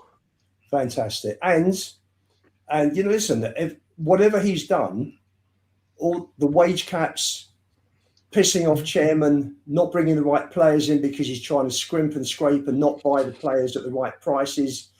And ENIC are now going to drop £250 million probably if Spurs go down. So a lot of this is down. When we talk about Levy being a great businessman, this is if this is what being a great businessman is, really. All right. Let me put it to a different side here then, Luvo. Let me put it to a different side. Can I add a point? Go on, Dan. Can I add a point? Go on, Dan. Thank you. Another point is if it was me, right, in any business, now Savva, Maz, you can maybe confer with this. In any business, a big business, right, when you have the person at the top who is basically ingrained in everything the business does, from a business perspective, right, which he shouldn't be, I agree, but from a business perspective, isn't it a stupid decision to get rid of the guy who's been running it for the last 25 years, right, in an instant, rather than doing like a handover period like any big organization does, where they have like a 3-month or 6-month kind of integration period where they get someone else in, they slowly take over the. Is that not what any normal kind of big business would do? That's what I've seen in the big businesses and the hedge funds and the equity companies I've worked for. That's a fair point, and you see that happen with a lot of things. It's just the point I was trying to put across at is basically on the business side. Honestly, Lubo, you change your numbers all the bloody time. Since I first done this with you, it was 200 million, then 300 million, now $500 million. Well, when you look at the rest of it he's done, he's actually got us actually out of a lot of payment with it, and that we're paying it off, and then got the APR on it bloody cheap to what it was and that, yeah? Whether or not we have a stadium there and we have a bloody mortgage like every normal person who builds a bloody house. And if you was to go and build that stadium now, you're talking about £3 billion for the time he'd done it. So whether you hate the fella or not, take that off of it. You're despised for the fella. As a businessman, I would not personally say no to him dealing with a business. But I totally agree with you in the aspect. You even come 100 foot of that stadium, mate, I'm going to have you taken around the corners and you ain't going to be walking for a day. Yeah. So stay away from the football side. And then I would want my director of football, whatever you want him to call it, you 100% deal with that football side. 100%. Levy, go deal with the events. Levy, go get me the money into the stadium. Levy, deal with this, deal with the sponsors, everything else. You even go near that football, mate, you ain't coming home again for a while. And then it's the director of football, do your bloody job. That's all I'm basically saying. And at the moment, without Levy, I'm sorry, but we're looking more of a mess than we did with the fella. At least with Levy. Hang on. That's where I think people are taking this way too far, right? It's very easy to say that, off the back of where we are right now, but we were this bad last year, right? Yeah. This squad put together this year was Daniel Levy as well, right? This squad has been built by Daniel Levy. The directors of football were picked by Daniel Levy. Vinay was Daniel Levy. I don't think we can turn around and say we're in more of a mess now than we ever were under Levy. This is all still him. Yeah. No, do you know what? Fair point. No, fair point. Fair point. Fair point. If we were 3 years down the line, I think you could turn around and go, God, whoever's in charge, or whatever, look at the mess. But this is what Levy left behind. But I do agree with you, Dan. I'll step back on that one. Fair point. On the business side of things, I suppose it all depends on what we want to say as a good businessman. Levy and ENIC bought this club for what, 21 million or whatever it was they paid for it 26 years ago. And the club is now worth, depending if we're in the Premier League or not, the club is now worth what, 3.5-4 billion. From that side of things, we can't turn around and go, they're terrible at business. Now, on the football pitch, their business dealings on the football pitch has been horrendous, and the player losses and what they spent. But as an actual as a business, they ran it brilliantly. However, this is where I draw the line. That was only ever going to last so long if the football didn't catch up with the business. You know, they put everything in place, didn't they? The training ground, the stadium, the best in art this, the sponsorships, the deals with the NFL. And at no point when they were doing this did anyone turn around and go, hang on, what about the football? all this best in class toilets, all this best in class sponsorships. Odeberg comes in. Why don't we match that on the pitch? But they didn't. What they did was go, let's just buy loads of kids. Let's go and buy people like Richarlison from Everton. I shouldn't really name one player, but this is what they've done. And Lubo then is right on his side that if we then get relegated and this club goes from being worth 3.5 billion to, I don't know, 1.5 billion, then that is terrible business because the fact that they've managed to. Yeah. So that's what I've questioned before, Savva. Like, how did they let this business fall apart? Because that is the bit I question most on that aspect, yeah? Because they've done such a great job at building their business. Whether people like it or not, yeah? I mean, Lubo, would you be able to make something 25 billion that is literally falling apart at the bottom and everything and that? And just totally going to pieces into a 4 billion company? No, you would not. They did a fantastic job for them. Yeah. Yeah, I'm not disputing that. I think, Ian, for all of us... For all of us, Lubo, but that's not what I'm talking about. I think every time it comes to this, you make it about you. No. You make it about you. When I mean you, I mean Spurs fans. One way to put it. It's a football club. All right, then let me finish. Ian, let me finish. You might get my point. Every time I do this or speak about that, yeah, you make it about you. It's all about you. It's your problem. It's what they've done to you. You don't like what they've done. They've hurt you as a Spurs fan. And when I mean you, I mean Spurs fans as a whole, yeah? But it's me and you talking. Yeah. And I think you just need to step off of it a bit because sometimes I do think you look at this very, very blindly on the whether you like it or not. It is actually down to Enoch and Daniel Levy that we can even justify that we should be going out buying big players and spending bigger money because we've gone out and spent the 5th most money in the Premier League, which has been total crap that we've spent it, by the way, that they should stay on the business side of it and keep making our business bigger and let the football people who actually know what they're dealing with deal with the football side of it. But on that side of it, they didn't have the bloody intelligence. They were too smug for themselves thinking they could do the 2 jobs. Like I said,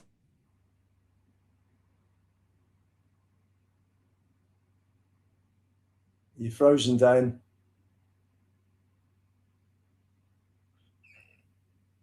Dan, you're frozen. That is, yeah. You're back. Is that back? Yeah.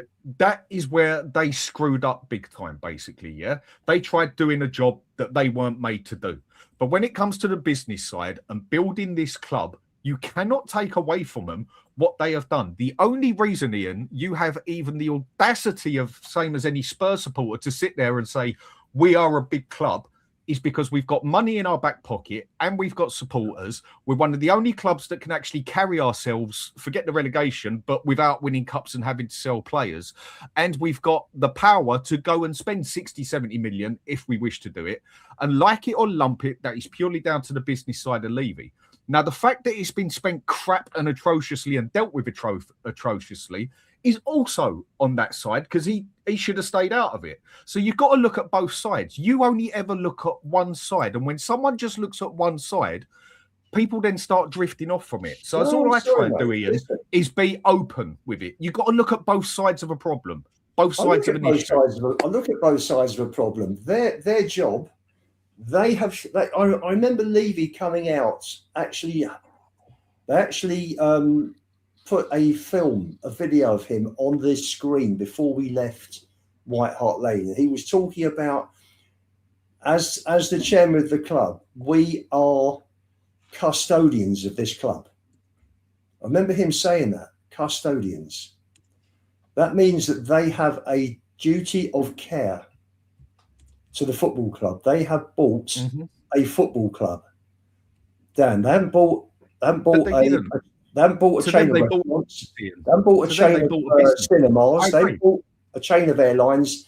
They have bought a football club. They bought a business here. Yeah, but they Ian, said it at the very start. You know what they did. They bought it for, Ian. Yes, to them it was a business. Dan, but you're right on what you're saying. They bought a football club, but they were. Levy was very honest when he bought it, and he said, "We look on this as an investment." Well, an entertainment company is what they wanted to build, isn't it? They said something about entertainment they wanted to build. Yeah. But you know, to them, it was nothing more but a business. To everybody here and everybody listening, what good is that to us? They will go and sell the club for $4 billion or whatever they make, right? And as football fans, as engaged football fans who love their club, what have they given us? What have we got out of it for the last 25 years? Bar a few bits. Whereas previously, the previous 30 years, forget Archie Gray. Forget. I'm right in the mood. Lubo, they gave us pain and depression. What have they done, Danny? Dan, years of character building. Sorry, go on. Correct. You're right, Dan. It is character building. Sav and I don't know if you were listening. Sav and I were talking about the 90s before. Yeah. We're not going back to 60s and 70s. We're talking about the 90s. We're talking about Klinsmann. We were talking about Ginola, etc. Darren Anderton, and that's less than 30 years ago, right? And we were a proper club then. We were a big football club. We were run like a football club, the way that Liverpool run their football club today. Fast forward it to 2026, Liverpool run their football club Fenway like a football club. And Liverpool, before he had his big brain operation, my wife and I were going up to Liverpool in the summer and last summer when it was originally to see Billy Joel. They have concerts there as well at Anfield. They all do. Newcastle do. United do. I went to the Etihad 2 or 3 years ago to see Coldplay. They're all having other activities. Ricky Hatton fought before he passed away. He fought a couple of times at City's ground. So we're not the only people that have concerts and boxing, etc. And Old Trafford have had the Rugby League Cup final for how many years? 30 years. So, this isn't a new thing for Tottenham. And right, and full marks to them for using the ground to bring in other activities to make money, which for me, as a football fan, this is a football club. This is a football club, but this is what really pisses me off. ENIC have got 13 companies or 14 companies. One is football, and I think the rest are property. All the buildings bought on the other companies, the football club guarantees the debt. They've loaded everything onto the football club. I'm sorry, I just think that's disgusting. If you wanted to have ENIC property investments, then fine. But don't link it to the club. Don't potentially jeopardize the club. And then put an extra $500 million of debt on the club. We've got 700. The last figures were showing 774 million in debt. The debt was going to be there for the stadium anyway, Lubo. Look at Arsenal. That's what happens. Dan, surely you got a mortgage, didn't you? If you've read what Vinay said, if you read what Vinay said. At the IFAB, not the IFAB. I was going to move on to that. Yeah, I was going to talk about fan advisory board, right? We are going to have to. There isn't that much money this summer, even if we stay up. Are you serious? I'm serious. This is what he's come out with. Read the. No way. Yeah, have you not, Danny? Have you not read the IFAB notes? No. I read all 8 pages of it, and I got to the end of it and went, "Brilliant." Where's the money gone? If they're fantastic businessmen, where's the money? Lobo, at the end of the day, what you call fantastic businessman and what I call it, someone who can make... Spurs were a shambles when they took them over. Maybe not on the supporter side, but money side and everything, they was falling to pieces. They weren't. That is why... Dan, when Sugar took it over, they were in trouble. And when Sugar left it was still not in a good rank in any means or manner. That is why Levy came in. It was. Can one of you summarise what the notes basically were in that if you want to get something from 25 million to 4 billion, you've got to be half decent. They bought it at a value of 76 million. I'll be honest, Dan, I don't remember Spurs being in any sort of financial trouble by the time Sugar left. I think it was when Sugar picked it up.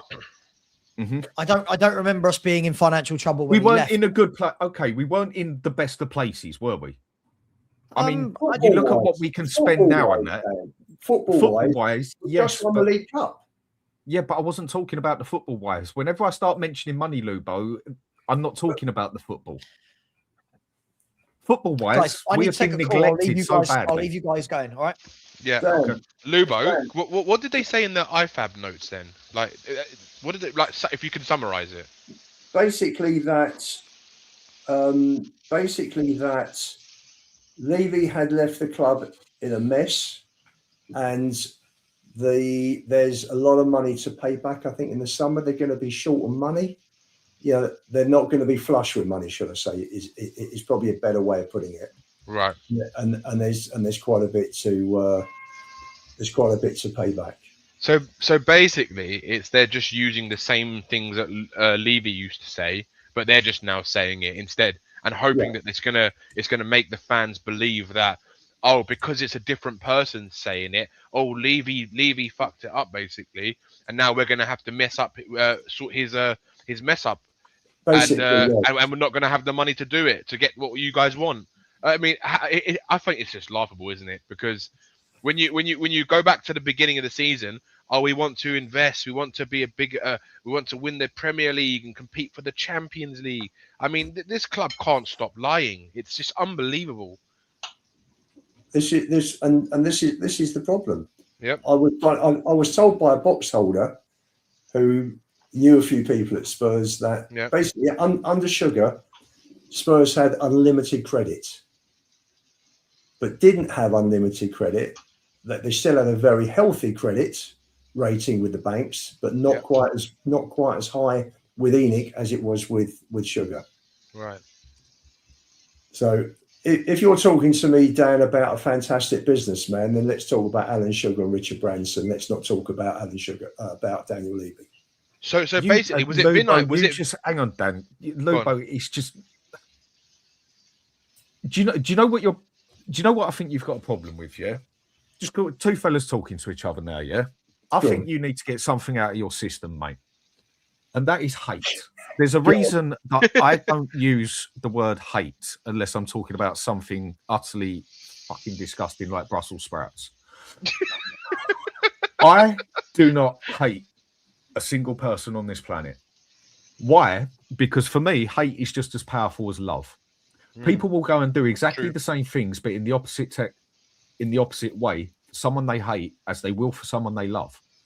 When someone you love them or something you love, it's in there. It's in there. It's in there all the time because you love them. When you hate them, hate is every bit much as powerful as love. It can do everything love can do, just the opposite effect. So the fact that you hate Levy so much, I think maybe you might need to step back and have a look at it and say, why has this man got so much power in my body, in my head, in my thoughts? Because I hate him, but I love whoever. That is giving someone just as much power in your head. Now, if you took the hate away for a minute or two and just sat there and just said, I despise the prick for what he's done, but then also acknowledge that whether you like it or not, he has done good at this club, just on the football side, totally atrocious, you might make yourself feel better. But Dan, I've said he did very well for Enoch. Not for us, not for the football club, not for Tottenham Hotspur Football Club, not for its reputation or its standing. He's diminished it completely. Why are we in the top 10 rankings in the world of football clubs? We're not. We are. When you say top rankings 10. For football, we are ranked in the top 10 biggest football clubs. Why? Biggest for what? for money? Who cares? We're only in the. I know. Dan, Yeah, but that's what I'm saying. But we only get called a top. We only even get called a top 6 club because of money. But we're the only big club, Dan. Dan, we're the only big club, to use your words, that don't win regular trophies. And this is my point, Ian, on why we are not. Why I don't call us a big club. Yeah, we do not even deserve to be put on the same list as Arsenal, as Chelsea, as Man U, as Real Madrid, as Bayern Munich, as the list and this goes on. As all we have ever been through our entire lives at Spurs is basically a cup-winning club, and we used to win a fair few of them. And we used to it's a big club doing it. For me, a big club wins leagues. For me, a big club leagues. No, League. a big club is a big club. Yeah, an elite club wins leagues. A big club is someone like Spurs because we have won a lot of trophies. The amount of support we have, we are massive. The amount not of just that, Dan. We it's have. the amount of Trophies, trophies Dan. as a whole Trophies, we've Dan. won. Trophies, It Dan. doesn't matter about if it's a league or not. We've still won a shitload of trophies. That is essentially a big club because everyone sits here and talks about what's the goal in football. Is the goal in football to be the richest club in the world, or is the goal to win the most trophies? It's to win the most trophies as a collective. Yeah, of course you want to win leagues, but not everyone can win a league. But a lot of clubs can. You but still if have we to were fight such to a win a big club, trophy. Dan, if we were such a big club, No, but it's no. Dan. Okay, look at Everton. We're not. Everton are a big club. Us like skull by it. They looked out, and look how many leagues they've got. I'm sorry, No, it doesn't matter about that. No. I think it's a nonsensical argument, right? Because the whole point of elite sport is to win, right? To win trophies. Yeah. That's why there's multiple trophies in football and in a lot of sports, right? So that's for me. You are a big club because Spurs have won a lot of trophies, more so than most. Sorry. Right, and that's your opinion. And the only teams, Dan, that have won. Down, man, you give yourself piles if you keep talking like that. Chill out, fella. Now look, that's your perspective, yeah. Dan, that's your stop trying to do this little bullshit thing now. No, right? That's how you see it. No, stop trying to do the bullshit thing. I see it differently. It's an opinion. I see it differently, Dan. So I'm allowed my opinion on it. That is your opinion. Fair enough. Yeah, but your opinion is basically if you was to add up. So basically, Nottingham Forest are a bigger club than Spurs, Dan. Is that what you're saying? Do you want to add them up in a point system? Is how I do it, yeah? I go and take everything. Is Nottingham Forest a bigger club than Spurs? Let me answer based on your argument. I'm going to answer your question for you if you give me half a chance to do it. Start breathing. So when it comes down to it, I add it up in a different way. Start talking. I don't just go by the amount that someone has won. I go by what they've won. So let's say if you was to put it in a structure of the Champions Cup or Champions League gets you 15 points and winning the league gets you 10 points, getting the FA Cup gets you 6 points, winning the League Cup gives you 2 points, Europa Cup gives you 4 points, whatever. If you add it up all like that, we are not up there because we have not won the big shit. When it comes down to it, we're a cup club. And yes, it is nice to win cups. It's there to win things. But the real big boys, and this is why it roads Arsenal on so much that they can't sit on the massive big boy table, is one reason. They have not won that Champions League. They have not won that Champions League. Now, we haven't even won. We've won the league as many times as Derby County, for God's sake. So on Everton have won it. So on a point scale, go do yourself a point scale. We sit behind Everton and all the others, where they have won is bigger than what we have won. Let me ask you a question, add it all up together. Because Leicester City have won more Premier League titles than Spurs, right? Are Leicester City now a bigger football club than Spurs right now? No, because when you add up all the cups together, our points value would still come above.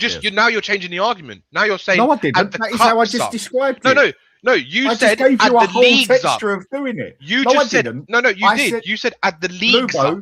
Did I not just sit here and give numbers for the cups, for the leagues, for the European cups and everything else? Dan, I just gave numbers for everything. You add the whole lot up. So how do you compare Spurs to Leicester then, Dan? I just told you. If you was to add up everything won on a point structure, like I'd already explained to you, the Champions League or Champions Cup gives you, say, 15 points, just numbers. League gives you 10 points. FA Cup gives you 5 points. If you added us up against Leicester City, our point structure would be higher than theirs for the amount of cups we've won and what we've won and everything else. Even though they've won the Premier League, our cups would add up in points above that. Whereas you go put us next to Everton would probably be above us on a point structure because they've absolutely done the league about 8 or 9 times and we've done it twice. So Everton are you getting my point now, Dan? Yeah, I understand what you're saying, but so on your there are more basis, on my point, they are a more successful club than Spurs. When it comes into big club as well, you start taking in things like the amount of support we've got. The money and support we have got is something that definitely makes us a big club. And why is it that we have that support, Dan? We've had that support for ages. We're a London club. Okay, but why? No, hang on, Dan, you've got because we won 13 London trophies. clubs. We've got 13 London clubs, and we are one of the. We're probably second to Arsenal. Yeah, so- because we've always been in there with a mix of it. We've always been able because to win we FA won Cups and trophies, that, Dan. but we've never. I haven't denied that from the start. I just can't portray us as this big, massive club that people think we are. No, but we're not a massive club. We're a big club. We're not massive. We're not massive. We're not There's massive. different, Dad. There's elite clubs like your Man Uniteds, your Real Madrids, your Liverpools. They're elite clubs. If that's how you want to portray it, Dan, that's fine by me. You're allowed your opinion, but that's mine. That's fair, Deal with it. Dan, would you agree? Dan, would you agree that you've got two words? One is elite, one is big.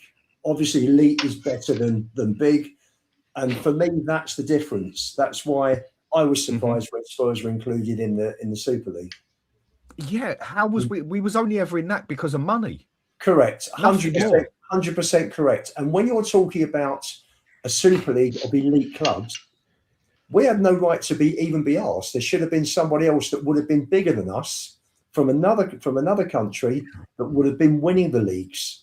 Because obviously, for me, an elite club, United and Liverpool, they won 20 league trophies each. Arsenal have won 10, 11? United have not United. City have won, I don't know, 7, 8 now. I think maybe more. We're way behind, but we were a big club up to when Enoch took over. And Everton were a big club since Sugar took over in '91. We've won 3 trophies. I think Everton have won 1. So the pair of us are poor compared to where we were before then. And Sav, can I just finish off by saying that there is sure. The reason why is there so much noise about Spurs in the press, the media, social media, everywhere? It's massive. Why? Because Spurs are a big club. They're a big club. Harry's on the TV right now in his suit at the races. Harry's on TV, no doubt being asked about Spurs. Guys, look, can I just add last point, Savva? Yeah, sure. Then I want to come away from this. How big Spurs stuff? It's totally. No, okay. I'll go with what you've said and what Dan said. I think we've had this chat before, yeah? Obviously, we're not an elite club, but we're a big club. Okay, I'll put it down to a different view. It's just I do see things different. We're a big club, but a big, very underachieving club. Would you agree with that? Yeah. 100%. That is basically what I'm trying to say. So, okay, maybe I haven't worded it the best ways. It's not my strong point. That's perfect. I get the elite and the big, but I can't look at Spurs as even a big club because we're probably the most underachieving club on the planet. Oh, 100%. That I don't. Okay, so we agree on that, yeah? We'll agree on that. We are the biggest. We are the biggest underachieving club for a club of our size. Okay, I agree. Anyway, not even. I see your side. Europe. I get it. Yeah, I get it. But you get my 100%. point now as well. Yeah. No, of course. Done and dusted. That's a perfect way of putting it, and that's why. Yeah. That's why if Spurs go down this season, it'll be massive news because the club's big. Oh yeah. Not just financially, but because of the history as well. And that's what. It'll be global news. Like I'm even getting like fans in different countries, like who from different leagues, taking the piss. That's right. Because listen, if Palace, Fulham, Brentford go down, who says a word? Bournemouth go down, who says anything? Nobody says anything. But because Spurs are that much bigger. Yeah, of course. Can I, guys? I want to just quickly. I want to look at a few things that have happened this week. So you've got the whole IFAB notes that were released, and if anyone hasn't read it, I would go and read it. It's honestly, it made me want to scream. Is it Vinay speaking in it, Sav? Yes. So it's Vinay going back and forth with IFAB, right? And the thing that makes me laugh is obviously you realise that it is a professional meeting, right? This isn't something that fans like us could just go in and rant but I didn't learn anything from it, right? What I learned from is everything is yes, we understand. We need you to understand that some of the directors and the owners of this club, they are Spurs fans too. We feel your pain. We're doing this. We've got plans to bring in somebody to do this, and that. And I got to the end of the 8 pages and when it's just excuse after excuse after excuse. Waffle. And there was no apologies in there. There was no, we acknowledge that we dropped the ball. There's nothing in there. It's just sounds like Daniel Levy, doesn't it? It's corporate jibber jabber. But what I did take away from it was two things. One was that Vinay is firmly pointing the finger at the old setup. Firmly. Yeah. If you read between the lines in it, he's firmly having a dig at how the club has been run, which is pot kettle black. But hey, it is what it is. And the second bit of it was, again, that it's almost as though they've all been conditioned to double down on why we didn't strengthen in the window. They're all coming out with this, that 90% of all transfers are done in the summer window. And you're like, that's great. Oh. But what I would want to see in those notes, I don't know about you guys, is when they give that as an answer, I want someone on the fan advisory board to turn around and go, we understand that. However, seeing the perilous position we're in, surely you had to go heaven and earth to make something happen. Yeah. And they didn't. All the answers are just accepted. We acknowledge this. Okay, thank you. Well, we acknowledge this. It's just I hate that. I was annoyed. Well. Yeah. I was annoyed. Sorry. That's why when I said when people put themselves forward for each Fab. On that's right, on the FAB for like men's season ticket holder, women's season ticket holder. I put myself forward. They didn't put me forward because they knew that I would ask the right questions. I would make life bloody difficult for them. Have you ever been on a fan advisory board, Lubo? No, I was a shareholder and I stood up with Damien Camoli on a one-to-one on any other business at a shareholders meeting, Dan, and I absolutely ripped the geezer to pieces. To the end, I actually felt sorry for him at the end of it. I tore him to shreds, and believe me, I was a lot less. I've mellowed in my old age. Did you show him your 7-point manifesto? Or listen, was it no. This was about nearly 20 years ago, close. I ripped the geezer. But it still would have been relevant 20 years ago. Seriously, with his transfer policy, and it was just a disgrace. And I said to Levy, you had Redknapp. Redknapp didn't need a director of football. Redknapp came in, said, right, I want Defoe in here, I'll have Cranshaw in here, I'll have this one, I'll have that one. And he went and bought players. Redknapp picked his players. He didn't have a director of football picking players. So, it's just a waste of time. They are completely useless, they're inefficient, they're ineffective, they're incompetent. And it's horrendous. You've got a business that's this big. What's the business worth? Call it between 3 and 3.5 billion. Yeah. It's a very sizable business. It's one of the top probably 15, 20 businesses sports wise, maybe top 30. What globally? Top 30 globally probably when you include NFL and all the other big businesses over in the States.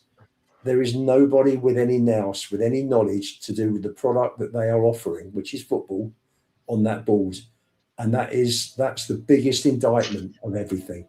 It's just horrendous. There are no experts. I don't know of any other business.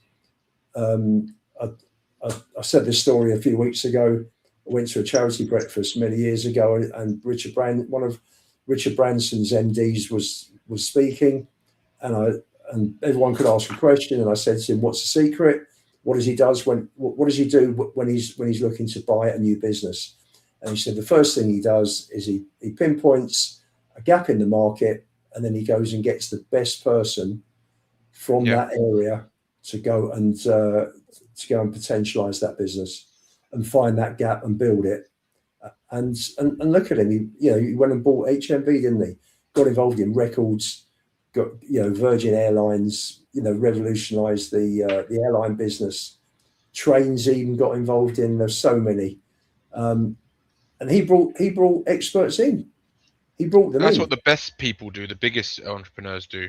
That's right. They go and find the best people and bring them in. And unfortunately, you had Levy, who got a degree at Cambridge in land management, which is property, which is you look at, if you say what has he done, what has he left Tottenham? What he's left Tottenham is for the next owners, to buy the best turnkey operation, because the ground's done and the training ground's done. So he's a property guy. He's not a football guy. Agreed. And he's made all the big footballing decisions, bar probably which he shouldn't have done. I'm sure. And I know a few years ago I was told that he was going to sign off on a £60 million transfer. Never found out who it was, and Joe Lewis pulled the plug on him. So just taking from that, Lewis, as the senior shareholder, was the one that was pulling the strings and signing stuff off when it came to the big money. So, basically, Levy, it is, I think, the most frustrating thing at this club for me, which this is the bit that does frustrate me. I know a lot of people would look at it and just say, yeah, bollocks, that's other fans. But let's be realistic here, yeah? The most annoying thing about this club is, like I've said before, if you was to just take football out of it for the second, on what the club has won and everything, but look how, just take the football side off of it, what it has won and all that, yeah? And you go and look at the paperwork. You go and look what Spurs have got. You go and look at the income it's got. You go and look at the support it's got. You go and look at the stadium it's got. You go look at everything Spurs has got. Then go look at Bayern Munich. Then go look at PSG. Then go look at Juventus, Inter, Real Madrid, Barcelona, everything else. You'd look at all those paperworks, and straight away you'd look at it, and at no time would you actually think Spurs are not one of them. Then when you look at the football side of it, you look at it totally and you're like, throw that Spurs paper away. They're nothing to do with them. We have got everything at that club on the built of a structure. Is that the right way to put it? To actually, if someone came in and actually give a shit about the football, to turn this place into something massive. And the only reason that somebody could actually come in here and do that, I'd say relatively easy enough, within 5 years, make us a formidable force. Not saying that we're going to start banging leagues or whatever, but actually get us into it, basically, if they purely focused on the football, got the right people in, because the structure is always there. It's there. It's done. You can only thank Daniel Levy for that. Why didn't he do that, Dan? Why didn't he do that? I don't know. I'll phone him and ask him. I haven't got a clue. Thanks, Levy. Do you know why? You know why, Dan? Because they've been looking for buyers for the last 5 years, and they've had people come in and talk to them. And the more they spend and the more they get into debt, the less the club is worth. I understand that. But do you see what I'm saying? This is the most annoying thing about Spurs. Everything is there to be an elite club. Dan, that's everything. We don't give a Dan, that's everything. We don't give a shit. I know, that's what I've just said, Ian. Yeah, everything. And that is what is most annoying. And where we haven't focused on the football side and neglected it, and everything is there basically on a plate. For whoever wants to come in and take over the place, they've just got to focus on the football. They haven't even got to worry about the financial side on the other side of it, and that they don't even have to worry about that bit, because it's all there. It's all on a plate. You look at other massive elite clubs out there, if that's what you call them, like Man U, Liverpool. They're going to have to start spending up severely soon, because Man U not far off got to build a new stadium because their shithole's falling to pieces. Newcastle are going to have to start doing things soon. Everton have just done it. Liverpool are going to have to start expanding. There's a lot of clubs out there that are actually going to have to start. Liverpool done it. What, they already finished it? I didn't know that. Okay, fair enough. But there's a lot of... Okay, fair enough. But what I'm saying is, there's a lot of others out there that are going to have to start spending monies on their stadiums and that, yeah? And stadiums now and everything now is 3 times what it was before Daniel Levy did it. He actually done it at a smart time. And then he went and got that deal out as well when the APR, when the rates were down so low that it was actually cheaper to get that one in to pay that one off. You know how people mess about with a credit card, like I do at times, and swap it over. That was a smart move he made. And everyone else who's got to do it now are going to be paying triple the money, if not more, by the time everything goes over because of what's going on around the world, basically. And it's going to be very hard for a couple of those clubs because they're going to have a lot of things holding them back. It's the fact that we've got everything on a plate. and we just don't use it to the football side. That is the frustration of it. Yeah. But that's my side. It's a football club, and you know what? Football's a passion for all of us. And I'm fortunate enough. I go most weeks, and to me, I don't give a shit that we are the most profitable Premier League club since the Premier League started. It means nothing to me. Lubo, what about? Can I ask you one? Sorry to interrupt you. What about having the longest bar? Do you not like that? Who gives a shit? You know, when all of us go, we are going. We're not going to admire the ground. If you want to admire the ground, go on a stadium tour. Yeah. Fantastic ground, but that's the stadium tour. That's if you want to go and look at the ground, that's another day. When we go and support our team, we're supporting our team. We're supporting the players on the pitch. So for me, it's about going and seeing those players. I want to see the best players. Mm-hmm. And if you're being charged the highest prices, then you want to be seeing the best players out there. Yep. You know, I agree. I think the other thing is that a few people don't see is, again, the only reason we have the right to say on that we want the big players there and everything and that is because we have actually spent 60 millions and stuff like that. We just don't keep up with the wages. Like Gareth Bale said, wages is a big problem. That was what he said. Yep. And again, it is only because we've got this infrastructure of Spurs, basically, that we are even able to sit here and say we want to do that. Under Sugar and everything, we would not have been able to keep up with the big boys when it comes to big money. No, but the thing that was able, let me finish, Ian. The thing that we was able to do, there was a reason why we could get big players in there, because there was plenty of them. There was loads of them to go around. Yes, the biggest ones had the biggest boys, but there was still plenty of quality players to go around now. Now, as all you've got is a load of athletes that play football. It used to play football that used to have to be athletes. Now, as all you've got is athletes that play football. It is shit. It is boring. It is terrible to watch at the best of times compared to 20 years ago. Yeah. So you look at that 20 years ago, we sit there and preach on how we got in our Klinsmann, this and that and everything else. Elite players, yes. Money, yes. But there was plenty of them to go around, Ian. It wasn't as though we was this dynamic, special, big club that could come in and snatch them up. There was so many of them to go around that you could go out and get a Les Ferdinand, who, okay, wasn't world-class, but quality player, that you could go out and have players like that at your... Yeah, that you could have players like that at your smaller club because there was plenty of it to go around. Now, the elite players, so-called world-class players, that in my opinion don't even come up as good players of 20 years ago, there's such a lack of them. Yeah. That it is practically impossible for anyone who is not an elite club to get it. So I think when you look at it from a different side of it, Spurs could get Klinsmann. Spurs were massive. Spurs, yes, because there was plenty of them, not because Spurs were massive. Sorry, Dan, that's very black and white. That's very I think Dan's trying to say, Ian, that the level of players now. I agree with Dan on the level. I agree with you on the level. No, but I think. Correct me if I'm wrong, Dan. Are you trying to say that because there's a lack of class quality players nowadays, that only the elite clubs can afford to buy those players? Yes, yeah, exactly. I agree with that. Whereas you look back at when we got Klinsmann and stuff like that, we weren't a massive club. We weren't elite or whatever up there. Man U, if they'd have wanted him, could have dipped in and broke our legs with it and took him straight off of us. No. When it comes into it, hang on. When it comes into it, there was hundreds, thousands more elite players, quality players out there could go around.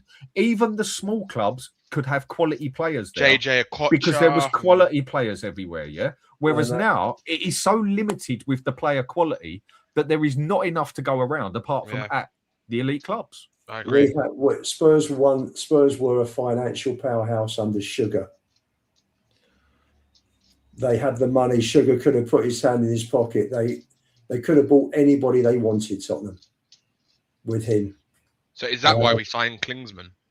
Well, Klinsmann was world class at that time. No, I know. He was. I'm saying, is that why we signed him? Because we had the money to do it. We had the money. We had the money for Gascoigne in the 80s. There's a lot of things I'm reading there, Ian. I've just checked all this up. There's a lot of things here that says that reading under Sugar, we was not a powerhouse. Yes, okay, we was respectable. Financially, no, we weren't. We could not keep up with United. We could not keep up with Arsenal. And there was a few other clubs here we couldn't. Dan, Dan, The point I'm making it is there was enough. I think you're just not. Maybe I'm just not putting it the right way across to you. Yeah. The only reason we could get those players is because there was enough of them to go around. Other massive clubs weren't interested in them because they already had plenty of elite players. No, Dan. We were a big club in the 90s. We were still a big club. If we weren't a big club, we wouldn't have attracted Klinsmann. You're not getting my point, Ian. I am getting Dan, it. can you put it across better? Yeah, no, I think it's trying to say like that if we were able to compete at that level, we wouldn't have been in those positions that we were in from a financial perspective. Is that what you're trying to say, Dan? I think. Yeah. And with more players being able to go about. Now, if the choice was as limited as it is now with getting a quality player, we wouldn't have got Klinsmann. Another massive club as such would have stepped in and took him. But because there were so many of them to go around, it was able for a club of our size or a club of other clubs our size to be able to go and have quality players there. Dan, you always looked back, we always had a quality player there. Even the smaller clubs or other clubs had quality players you just because in the 90s, there was enough to go about. Yeah, there was so much in the more 90s. If you go around. through those teams like Chelsea, Arsenal, West Ham, Tottenham, every single team like had top players. Like I'm talking close to like, well, you know what I mean, like real fucking top players. And I think that's the problem. Like nowadays, if you look in the Premier League right now, for example, apart from Semenyo, who do you say are the best wingers on the planet or in the Premier League? There's very few, like who are really top players. And I think that's the difference. Like Tottenham would have Ginola, they had Anderton as much as he was injury prone. And then you look at Arsenal, they have Robert Pires, Freddie Ljungberg. No, you look that was later. Danny, that was later. That was sort of around 99, 2000. But with it, there was enough players in that era, around, though, you know what I mean? You know what I mean? Yeah, there was enough players to go around for even the smaller clubs to get a quality player as such. Also, the big clubs had enough quality players. The smaller clubs didn't get Dan. They couldn't afford it. They couldn't. Literally every club had a good player. That if you look at it now, they wouldn't be able to get that player now because there's not even enough good players to go about, let alone quality players. The big clubs snap them up very quickly. Clubs would literally just snap them up so the other club wouldn't even get them. Whereas back then, the structure, the quality of the football was that much more powerful and higher than it is now, that there was a hell of a lot more good players to go about for the smaller clubs or for clubs of our size, not just the elite clubs. There was plenty of good footballers. Whereas now you look at it, it's shit. There is a lack of quality out there to go around. I mean, you look at what Man U bought in the summer, yeah? By these standards these days, that's a good buy. Go take Man U 15 years ago, 20 years ago. They wouldn't have even stuck their noses at those types of players like that. They would have turned their back on that. They ain't coming to Man U. Don't give me that bullshit. And they would have bought something proper. Whereas these days, where it is so limited with the quality out there, it is practically impossible for any other club except an elite club to get a bloody good player out there straight off the market. It's like Cunha and let's be real, Cunha and Mbeumo, right? If they were 15 years ago, right? And they wouldn't have even got sugared at Man United. No, because Man United had world class wingers, for years. So it's like, and that's Dan's right in that opinion. I agree with, because the players are just not that same level, which is why Man United had to pay £71 million for a winger that I would say is not even a world-class winger in Mbeumo. Exactly. He's a very good winger, don't get me wrong, but he's not world-class. And that's my point. Anyway. There's just not enough to go around. I mean, you even look at the strike. I mean, the problem at the moment that has gone downhill is basically strikers. They're few and far between. Why? Because in general, we only play with one up front now, so there's not such a need for them. Whereas before, you had to have at least 3 at your club to cover one of them at the front, or everybody had 4 because it was 2 of them. And at one stage, defenders weren't that easy to get, but strikers were everywhere. Yes, you had the world-class strikers, but then the ones at world-class, the ones that were just very good, these days you call them something from the gods, basically. I mean, Batistuta wasn't even called world-class back in his day. Go bring Batistuta back now, he walks all over everything out there. That was how much quality was around. That there was enough good and quality players to go around for the smaller clubs along the world-class players to go around for the elite clubs. Well, Dan, now that the drop is so big in the football quality, but the there difference is nothing to go around for the smaller ones. Dan, the other difference between then and now is the disparity in the value of the clubs, of how much the money the clubs have got. The elite clubs, I mean, you look at Real Madrid and Barcelona are just united. Clubs like those are 3 or 4 clubs that are well clear, even amongst all the elites. But man, Madrid and Barcelona are exceptions because they're kind of backed by their countries. They're backed by the bank, aren't they? Yeah. Barcelona definitely is social Real Madrid because they are part of Barcelona, and Spain are totally up shit street when it comes to money. They have been for many, many, many, many years. And one of their biggest incomes in their country is actually Barcelona and Real Madrid for the amount it attracts. So they back it up. I think it's heritage for them. I think, Dan, I think me and you, we're talking about different subjects here. I think just the one point, I agree with you in terms of footballers. I think the level of football today, the speed of it has gone up. Maybe players are better technically, but in terms of excitement, it's athletes, correct? And that's more of a priority than the flair, the football entertainment, correct? And that's so now. The point I was making, Dan, was that Spurs were a big club financially in the 90s. Sugar had unlimited credit from the banks. Fair enough. And they were massive and they could compete. And that's why they could compete with players like Klinsmann, because they were winning cups, because they won in 81, 82, 84, 91. I'm agreeing with you.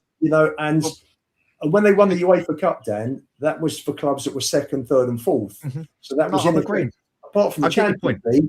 Apart from the champions, it was the same as the Champions League in those days. I get your point, but there was enough of those players to go around. Of course. Listen, whereas now there isn't. More top now there players really in isn't. those days. Absolutely, there were more top players in those days than there are today, and they were exciting players. And football was purer. Football was purer because money hadn't corrupted it so much as it has today. Yeah. Hang on, we've got. Sorry to jump in. We've got an elite set of strikers at this football club. I mean, between Mawani, Solanke, and Richarlison, they cover every skill you need for a striker. Guys, just so you know, I'm going to end the show at 1:45, so 9 minutes. And apologies, thank you guys. I just had to take a call from a recruiter. So did you say that? Sorry, that was that. What did you say about Richarlison and Mawani? Sorry, I did worry whether you were still a bit sozzled from last night. No, God, honestly, I don't look at. I look at this front three, and I think Solanke would bang in goals in the Championship. I don't think the other two would. I genuinely don't. But Savva, didn't Solanke have a real good season in the Championship once? He had scored like 30 goals or something. Yeah. That was his best season if we ever. go down, No, sorry, the one before Premier League. That's it. Yeah, if we go down, he would be the one player where I would try and fight tooth and nail to say, give us 1 year in the Championship. Yeah. If we don't come back up, we'll sell you. But please, because Dominic Solanke will score you the goals that get you promoted. Definitely. And finding strikers that will score goals at that level is really difficult. If you actually look at the Championship right now, right? Here you go. So if I go to the Championship, the top scorers in the Championship, guys, are Vipotnik of Swansea with 17. Who? Haji Wright of Coventry has 16. And then the third highest goal scorer is Ollie McBurney with 13. From Sheffield United. Do you know what, Sav? I'm not. He's at home. We might actually finally have. We might actually finally get to see the Harry Kane reincarnation in the Championship with Dominic Solanke. but Dominic Solanke in that league will outscore all of those people. He'll be like Harry Kane. But the question you would have, right, if you are Solanke, sorry to take the conversation in a different direction, is if Spurs come to you and said, look, give us 1 year. It's at his age, what is he, 29, 28, coming on to 29. You have to ask yourself, do I want to play outside the Premiership even for 1 year at that age? But that's the question. I can't believe I'm saying this because I don't think he's good enough for us in the Premier League, but Championship, that boy will score goals. We know he will. He'd be the top. I would put my mortgage on him. If we go down, he would be the top goal scorer in the Championship next season. I think he scored 25 last time he was in the Championship. Something I think like it that. was more, wasn't it? In the 20s. We'll bring it up. Here you go. That was his best ever year, I think, when he was with Bournemouth in the Championship. Mm. Here we go. Sure. Let me share my screen with you all. Here we go. Here's Big Dom. Big Dom Solanke. Can you read it out, Sav? Sorry, I can't see screen. Yeah. I'm just getting. So you'll see there in the Championship with Bournemouth, he got 15 in 45 in all competitions. The first year they were in the Championship, and then the next year he got 29 league goals in 46. Yeah, 29 in all competitions. So I can't believe I'm literally sitting here talking about Dominic Solanke if we go down. Like this is just mind blowing to me where we're at. But you can't. People will go down and people will go, oh well, what about Lancashire? You've got to have a guy up front that bangs in 25. You got to. And you know who's smashing it up now? Now he's actually finally playing 6 months into the season. Oh God, Jamie Donnelly's going to be the one. Jamie Donnelly. What do you mean smashing it up? Because he scored a goal? No, because since he came in, Oxford hadn't lost the game, and they were well adrift, and now they're back in the pack, and they're doing Jamie Donnelly effect. Since Donnelly came in, 3 games, 4 games, maybe they're unbeaten. Mate. They'd hardly won a game all season. They've won their last 3, and in that 3, he's got 1 assist and a goal. They've beaten Blackburn, Preston, smashing it, and West Brom. So there you go. And they are all 6 points as they were, Sav, weren't they? At the moment, they're level on points with Leicester. So Leicester are above them on goal difference in the relegation zone. And they were well adrift 3 or 4 weeks ago. So they've just taken 9 points from their last 9, right? Yeah, Donnelly's fixed them totally. I'll tell you what. Imagine if West Brom and Leicester go down from the Championship to League One. That's just crazy, isn't it? Yeah. People asking about Will Lancashire. Will Lancashire this season has got. Here we go. I'm going down the goals. He's got 8. He's got 8 in the Championship. 8 goals and 1 assist. So he's level with players like Patrick Bamford has got 8 goals this season. Patrick Bamford. Guys, anything else? Anyone got anything to say? We've seen the team news. We've seen the manager flip out. Is there anything anyone wants to say before the game on Sunday?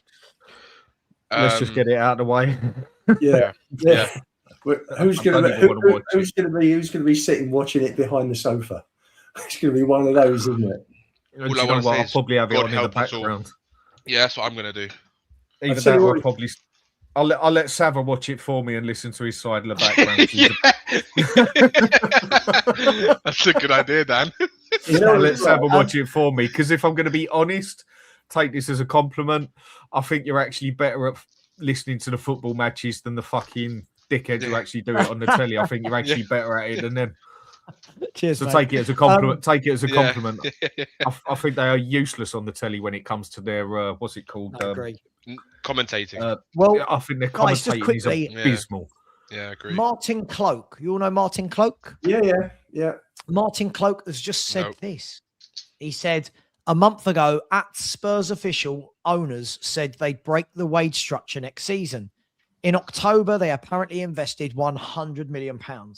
Now we're told things are so bad, we'll have to sell players. When you spin, it helps to remember the direction you faced at the start. So all of this big. If we stay up, big summer planned. What are we? Yeah. Anyway, do you know what? I think I'm starting to edge towards delegation. Oh no, I can't actively. I can't actively want to go down. I'm not. Thing is, Savva, if we don't recruit right in the summer, if we stay up, right, we're gonna go down next season. Like at some point, we're gonna go down. Every time, I must tell you, Danny, every time somebody agrees with Stell, we get the quote on the WhatsApp group every single time. Every day we're getting quotes from Stel. See, he's joined the cult. Did you? The thing is, did you see what he posted to? Alice Talks Football. Fair play. Oh, Good, yeah, good yeah. massive, Yeah, she's massive good. Yeah, channel, right? She's good. I don't know her personally. Great channel, but honestly, his post on her channel today was amazing. She's now talking about relegation and Spurs not being good and all this sort of stuff. And Stel's like, hang on, Alice, aren't you the one that every time Spurs sign a player, you do a video on how Spurs' recruitment is going under the radar and how brilliant we are and we're building something and people need to take Tottenham seriously. Now, all of a sudden, all the same people that did all that are going, oh, no, actually, we've not bought well and Spurs aren't very good. Sure, right? Sure. He's calling him out from Cyprus, isn't he? Yeah, well, but listen, I don't think it's about calling out. And as I said, I've got nothing. I don't know, Alice, but this is the thing. I think so many people try to be so uber positive, but without actually seeing any evidence or data behind it to form their opinion. And that's the problem. You look at all these people that are representing Spurs on TalkSport and stuff. These are all the same people that put these videos out. How Matisse Tell fixes Spurs. How Kinski ousts Vicario. The secret behind this signing, which is going to it's like you're saying these things, but with there's no data behind it to give it any evidence. But hey, guys, guys and girls, I'm going to do some super chats, and then I am going to finish the show. Big up to Donna Cullens in the chat and giving me about 8 super chats. So let's read them through. Thank you very much, Donna. Please come back. Donna. Come back to the football club, please, Donna, because at the moment it looks like you're out in India at the moment, if I'm looking at the thing. He said, Wagwan. I'm not sure that Donna Cullen speaks like that. I don't think Donna Cullen walked into board meetings. She's gone street, man. Wagwan. Wagwan, Mr. Savva and boys, or should I say gents. Hello, Donna. How are you? Gone on to say, Mr. Savva, I'm getting investors to help me buy Spurs. Sure. I welcome it at this stage. Go on. You do you, Donna. Come back in and said, football at Spurs will remind you of Barcelona under me. Yes, good. I'm liking this. Come back in again and said, I will buy a front three of Kane, Elise, and Yamal. I mean, not a bad front three. Knowing Spurs, we'd find a way to ruin it, wouldn't we? We'd find a way to get it wrong. Come back in again and said, the new Spurs manager will be Zinedine Zidane. Okay, we're getting Zinedine, Kane, Elise, and Yamal. And then says, I will buy Arteta to make him our set-piece coach. It's not a bad idea. It's not a bad idea. They're bloody good at it. Andy Lester said, Lubo, is Levy your more successful little brother? Oh, Andy. I've got to tell you something, Andy. I've got to tell you something. If Levy was my little brother, he'd be a proper Tottenham fan, let me tell you.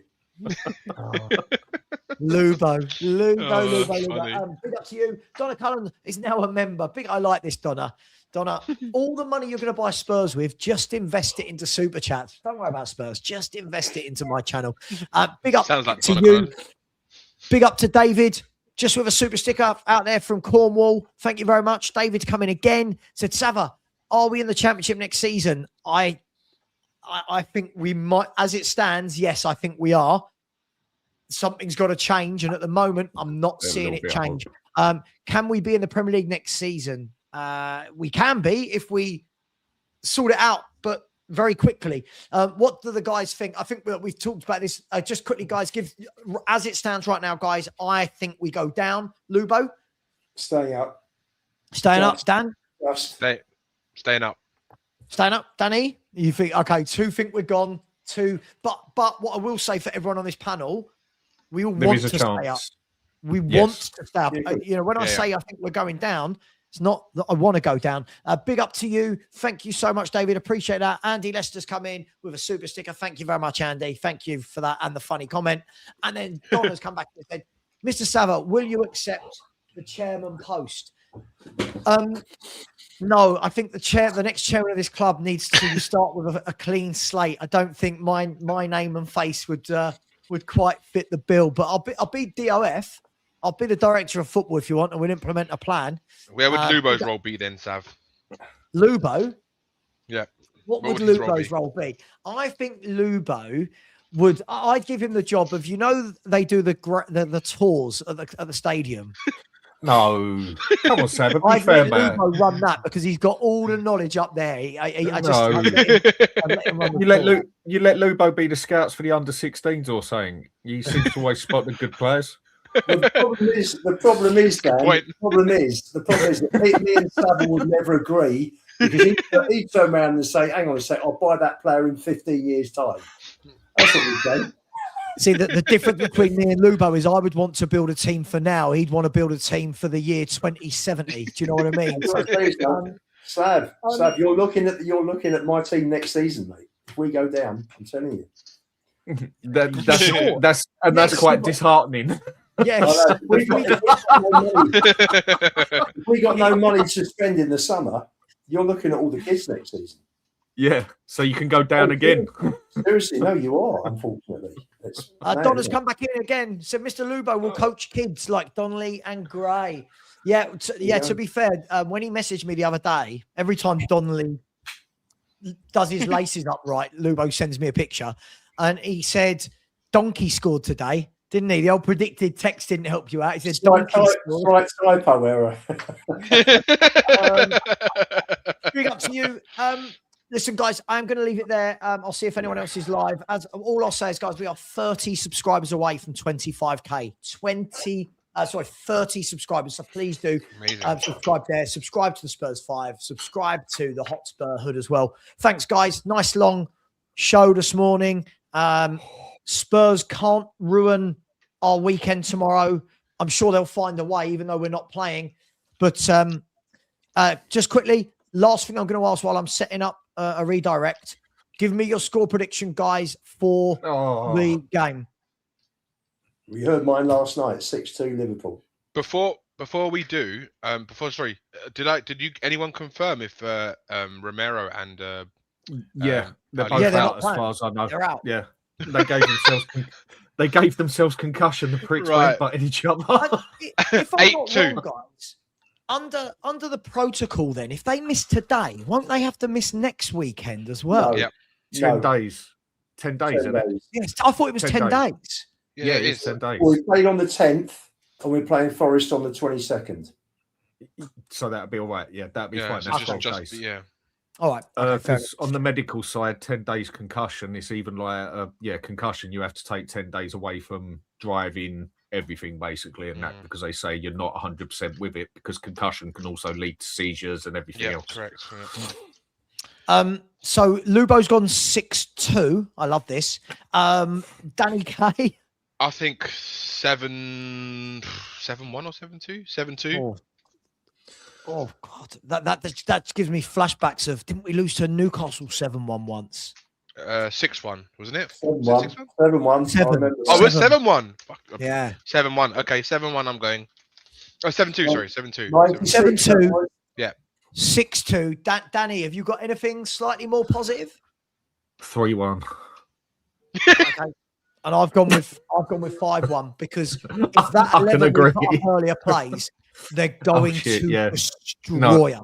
Yeah. Thinking of that, I'll change that up to 4-1 just for the Let's hope we're all wrong. And I'll leave you on this. I'm going to send you all over to George for Do-Rag Diaries. When you get there, please just say FHTV Raid or Savva Raid. And Andy Lester said, Lubo can remodel the shop 20 years on. Honestly, if Lubo was in charge of Tottenham, we'd have the youngest team ever that's ever played in the Premier League. First of all, we get the statues of the legends around the ground. That will be the first thing. So Archie Gray. I'll put a museum in the grounds. I'd make sure the club spent the money. I'd make sure Lewis paid up the ground, and then the club had the money to go out and buy proper players, top players, because we haven't done that since they joined. Yeah, that's true. On that note, I'm sending you over to Do-Rag Diaries. Please like when you get there. Just say Savva Raid or FHTV Raid. Thanks, everyone, for being with us today. You've seen arguments. You've seen temper tantrums. You've seen swearing. You've seen Argentina shirts, me thinking I'm Messi. It is what it is. Take care. Much love. And as always, Enoch out. And come on, you Spurs.